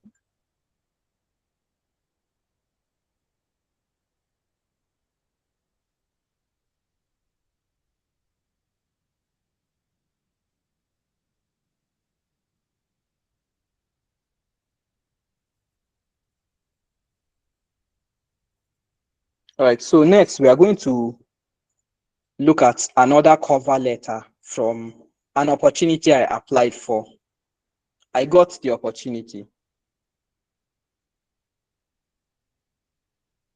So this is it.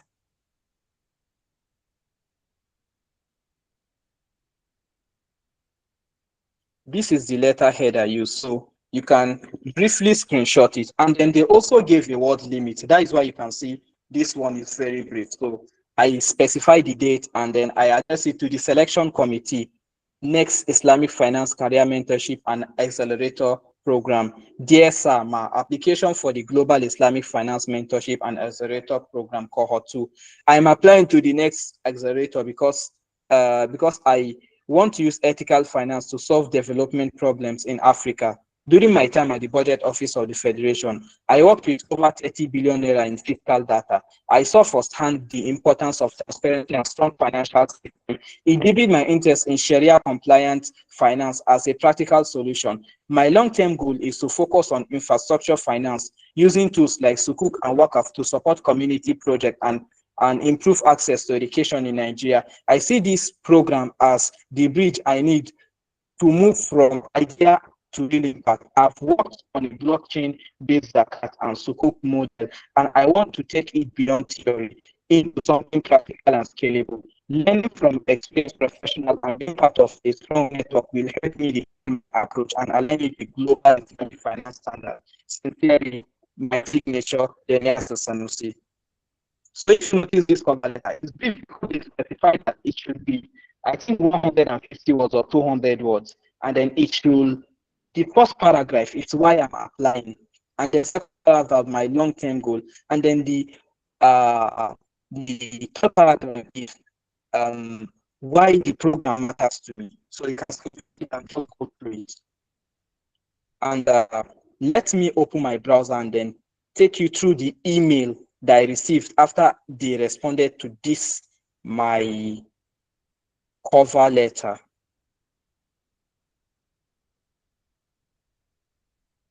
So I applied, I submitted my CV, I submitted my cover letter and a lot of other documents. And now I'm going to go to my browser to display what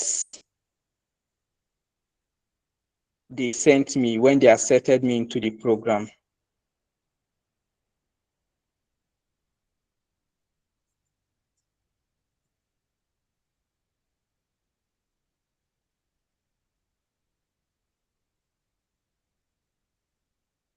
So I don't know why my screen is not clear. Just give me a moment, please. I think I lost connection. Can you guys hear me, please? All right. My laptop connection is not connecting. So just give me a moment.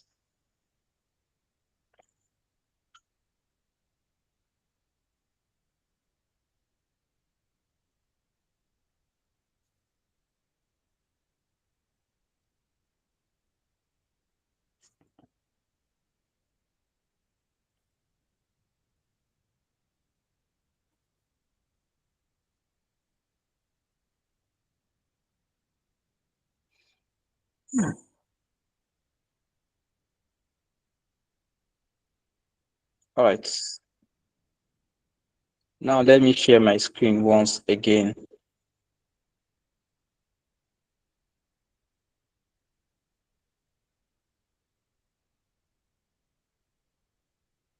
So please, can you see my screen? Just react if you can see my screen. So this is the opportunity. It says, congratulations, your selection into the Global Islamic Finance Accelerator Program 2026. Next if admin. Dear Yasir, Mabruk, you have been selected to join the Next If Global Islamic Finance Career Mentorship and Accelerator Program Cohort 2 as one of the 50 emerging ethical leaders. The selection places you among a highly competitive group choosing from nearly 200 applicants again across 200 countries. So just imagine my CV and my cover letter was able to help me to come among the top 50 people that qualified out of nearly 200 applicants against across 20 plus countries. So what does that mean? It means that to apply for this type of opportunity, you need to prepare yourself.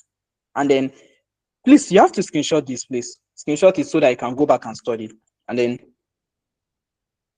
from your category, only a limited number were selected, a testament to the strength of your profile and potential. In this program, you will engage directly with global leaders, founders, and practitioners who are building impactful ventures within the Islamic finance ecosystem. And basically, that is the end of the letter. And then now let me show you the letter I wrote to them last year. I never knew that I applied for this opportunity last year. When I saw the letter, I think last month or this month, I realized that I applied to this opportunity, and I just used AI to draft a random letter and I submitted, and I didn't get it. And I sincerely can't remember when I applied for this opportunity. So this is it. Just give me a moment to share my screen.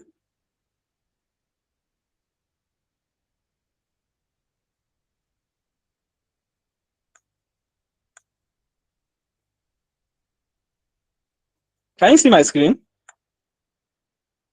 All right, this is the funny letter I wrote to them. No address, no dates. I just wrote, Dear IF team, I am thrilled to apply for the mentorship and acceleration program to deepen my passion for Islamic finance and receive guidance from industry experts. My ambition is to become a leader in ethical finance, providing innovation solutions rooted in Sharia principle. With my background in economics, hands-on internship experience in finance, and active involvement in Islamic Economics Thought Association, I am confident that this program will foster my growth through mentorship, practical project, and valuable networking opportunities. I'm eager to learn, contribute, and leverage this opportunity as a catalyst to make a meaningful long-term impact in the Islamic finance sector. Sincerely, Yasir Sanusi. So who can briefly tell us what is missing in this letter and why I was rejected? Someone fast. Anybody, please.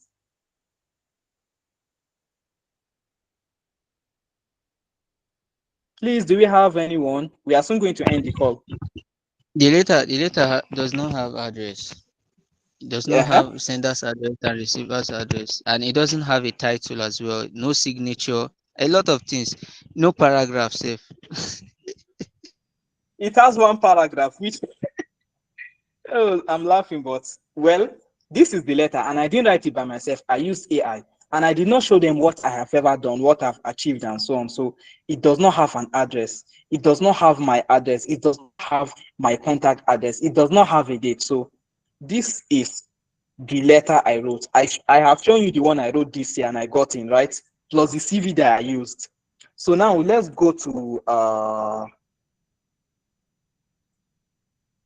let's see.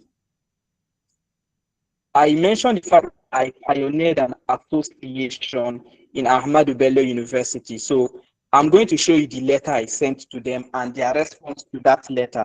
Am I audible, please? We'll soon end the call now, please. So sorry for delaying your time, but let's end this. So let me share my screen again.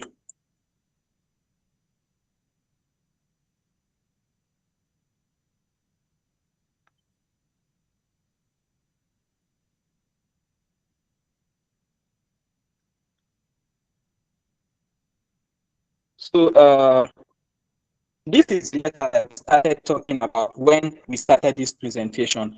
You can zoom the screen and then screenshot and go through it. One thing about this letter is it's very professional. The fact that it has a title. It started with Dear ISEC Nigeria team. My name is Yasir Sanusi, a 300 level English student at Ahmadu Bello University. I'm reaching out with sincere interest in being considered for opportunity to serve, learn, and grow through ISEC program, especially as a campus ambassador, volunteer intern. Although the official slot may have closed, I believe the strength of my passion and alignment with ISEC values will earn me a place in the eventual mission. See how I started. And then, mind you, I just sent them a letter without knowing them. This is called a cold email. Give me a moment, please.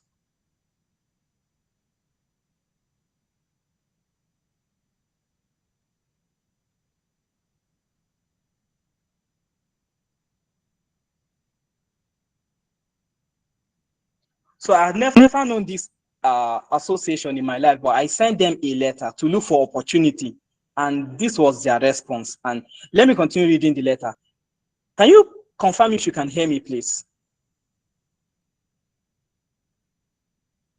So I said, coming from a background where opportunities are often limited, I've grown to deeply value leadership, personal growth, and social impact. That's basically what they do in the association. So I'm trying to embody what they do in the association. My journey has led me to become an advocate for student empowerment, financial literacy, and employability, issues many Nigerian students struggle with due to lack of orientation and access to relevant platform. So basically, that's why we're here, to learn from each other. And most of what I say in my application letters are things that I actually do and have passion for. So I don't lie. And then I have actively sought ways to solve this problem, not just for myself, but for others, including taking initiatives to guide my fellow students in navigating career development and internships. I have benefited greatly from impactful organizations such as Cowrywise, where I currently serve as a Cowrywise ambassador, and Jobberman, where I learn skills, where I earn skills certifications and regularly learn from their content. So please, any one of you can reach out to me after this call to ask me for the links to the Jobberman certificate, where you can do soft skills. If you haven't done the certification before, it's very easy and you can get it within a few hours. And then if you need any content from Jobberman, I'll share them with you. You benefit a lot. So let's continue. This experience has strengthened my communication, coordination skill, and advocacy skills, all of which I hope to bring into ISEC platform.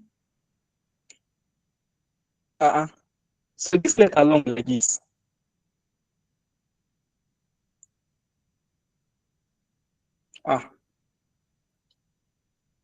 During my internship at National Hospital, the biggest and most prestigious government-owned hospital in Nigeria, I have a bit of issue navigating this message. Just give me a moment. It's hiding some part of it.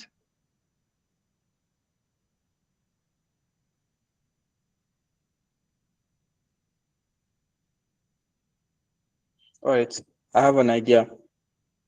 So during my internship at the National Hospital, Abuja, the biggest and most prestigious government-owned hospital in Nigeria, I work in the finance and accounts department, where I gain hands-on experience in public finance system, such as using tools like IPPIS, Remita, Excel, and Donac.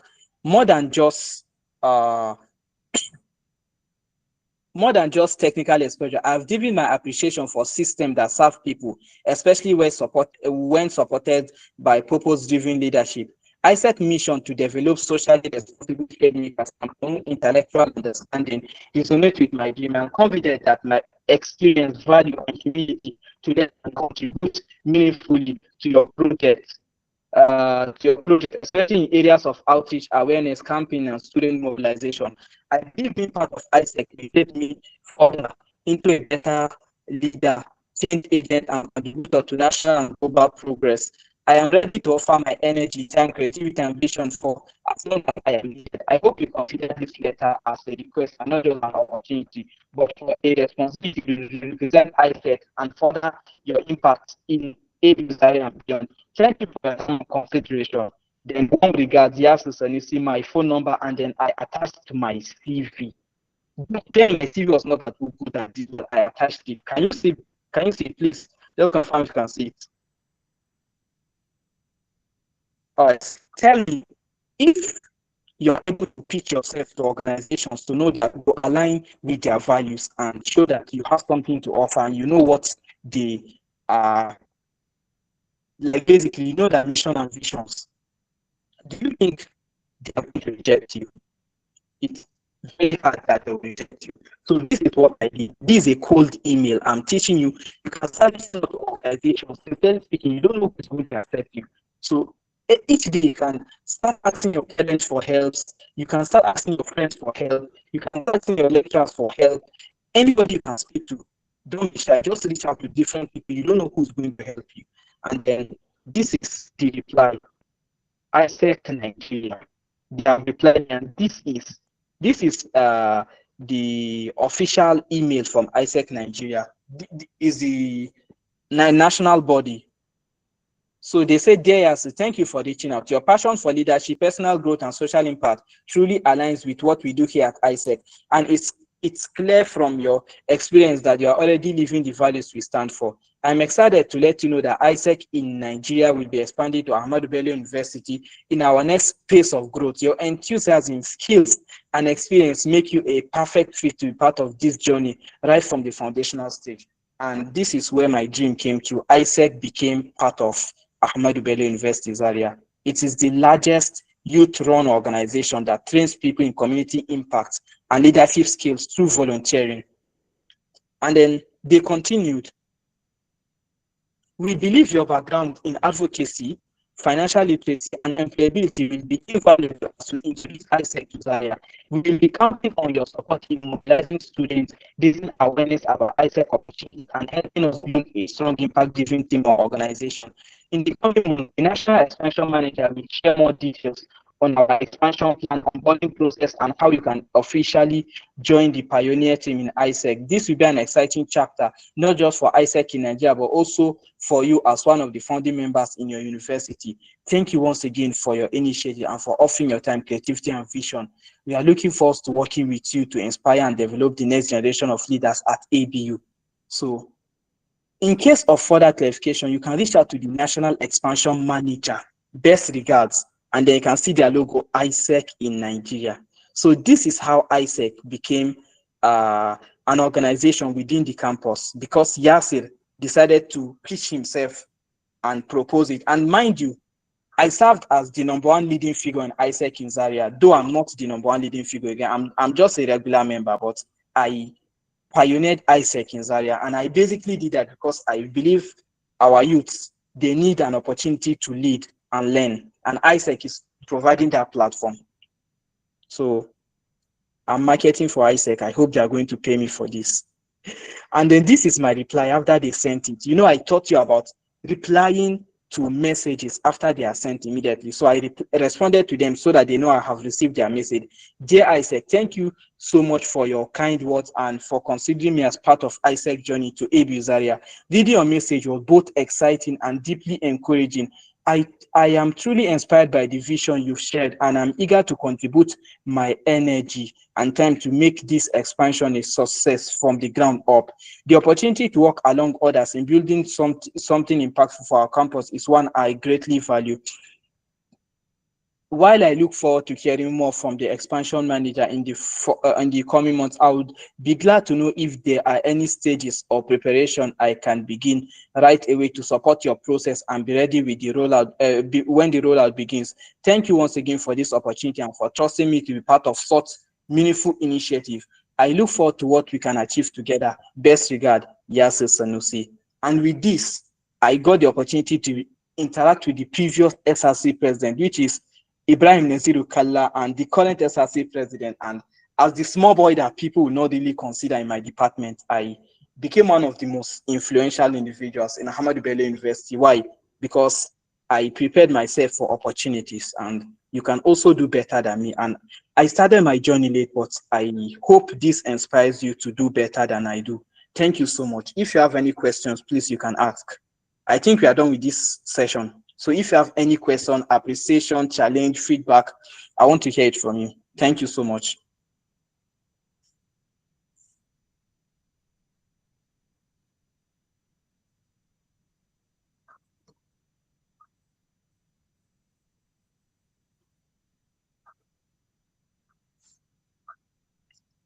Thank you so much for the claps and the reactions. Please, I want someone to speak before we leave this call.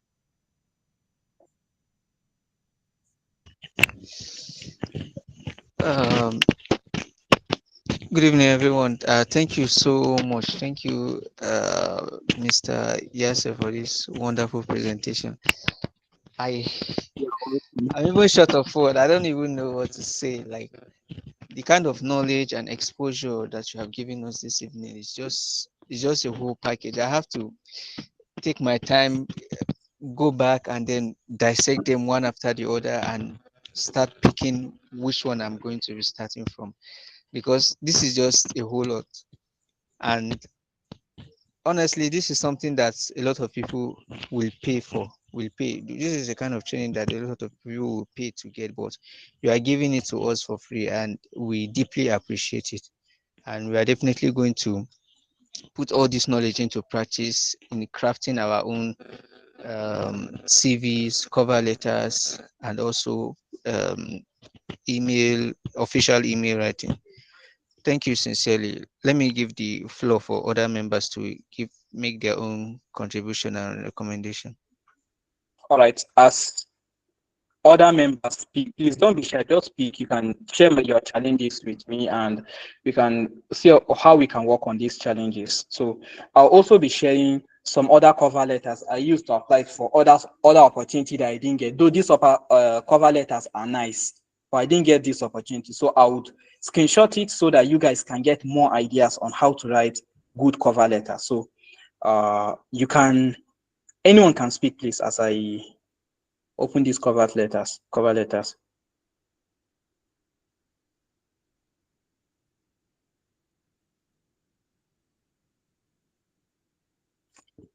Anyone else, please, you guys should encourage me by speaking. I can't have you on this call and then everyone is silent, please.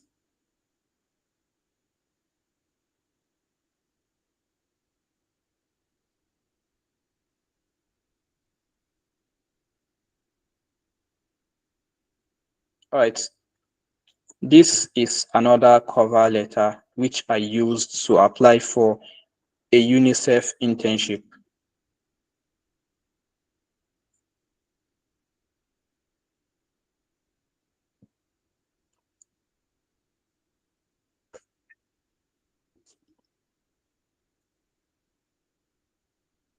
Let me open our.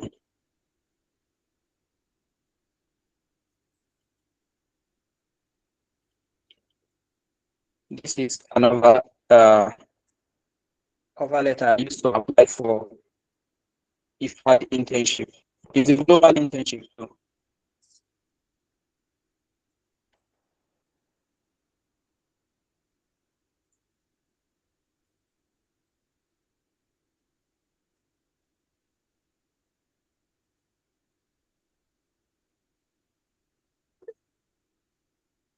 Gloria, you can speak. You can speak. Good evening. Good evening. Okay, so I'm not really good at speaking, though. I'm actually scared, so just bear with me. Am I good at Okay. speaking? I'm not good at speaking, but I'm here speaking, so you can speak, no problem. Thank you. So I just want to say thank you. Thank you so much. This is really inspiring and educative. Yes. And for someone like me that's an 100 level student, and I don't really have much idea or exposure to things like this, and I don't have a CV, neither do I have a working experience or anything related to this. Like, how do I then build my own CV? Is this something that should be my priority now, or I don't Yes, know? it should be. In our first session, which is awareness, we explain how you can get these experiences. So I think I shared the video with you. You can go through it. You can go through it. Okay. So you can get this experience by joining association, by volunteering, by leading as a team in your class group or in an assignment, by taking leadership position. Let's say you can come out for a position and uh, yes, you can get this experience through these positions or by appointment. So basically, and one thing I should tell you, please, as a 100 level student, like you have more advantage than a lot of people.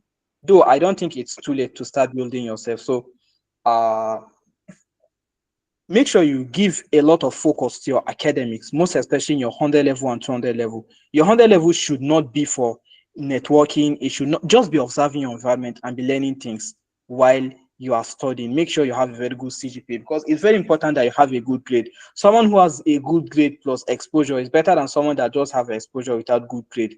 And if you have you have good grade but no exposure, you don't have advantage. But if you have good grade and exposure, that's very fine. And then along the line,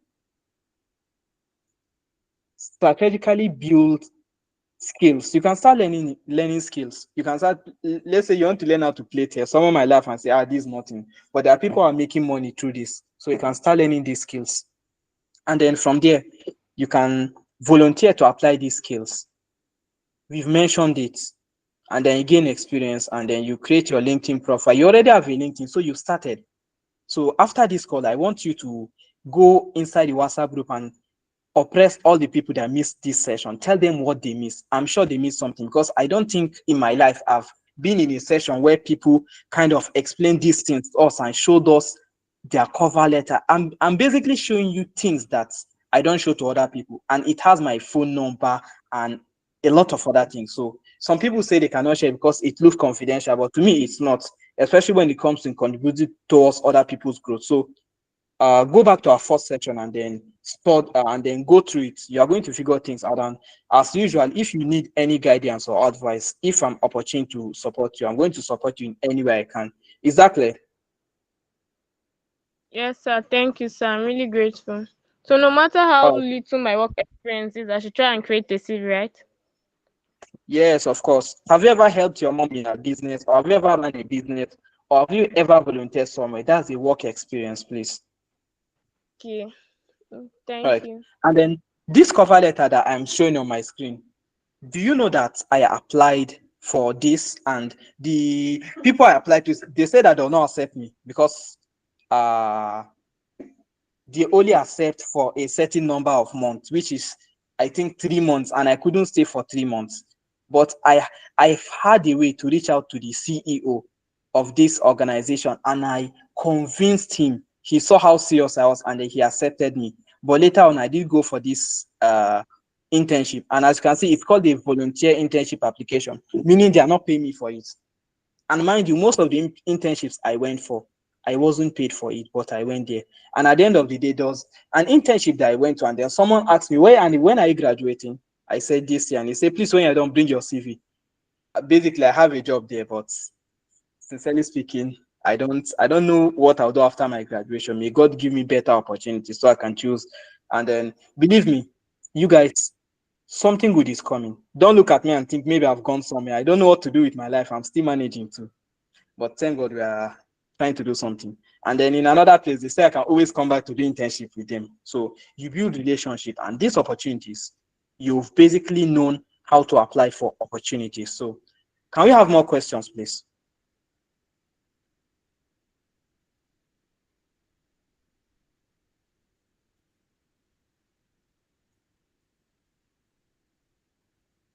Sir, Yes.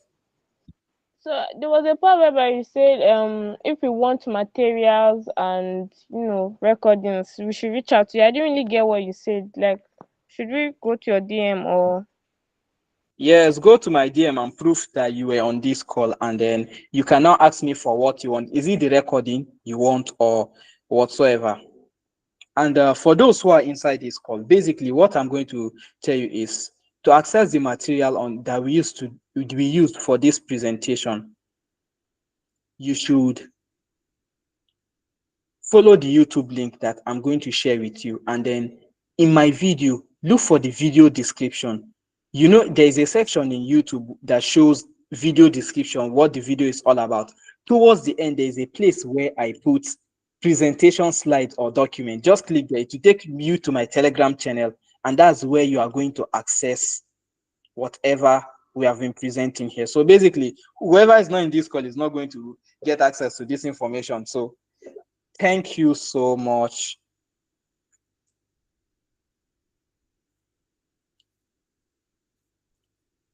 So now we are done with awareness. We are done with awareness, and we are done with preparation. That is preparing your CV cover letters, knowing how to search for opportunities. The next one, we are going to go to skills. And in skills, we are going to teach you how to learn skills. Even if you don't have money, how to learn skills. Basically, you are here learning a skill and you paid your time and energy. So this is how skills are learned. And most of you have been actively being part of this program. And I just hope we are all going to be not the same after this program. So thank you so much. In absence of any question, I'll be ending the call. Thank you so much. Thank you so much. Thank you so much. Even if you are just 5 serious people, it's better than having 500 people in the group that cannot contribute. Thank you so much. Go to the group, post on your LinkedIn, pour the value, show the sacrifice you guys made to be here. You guys really tried for me. And may God make our Nigerian government better, because the network issues are getting so bad. So thank you so much. Have a nice day.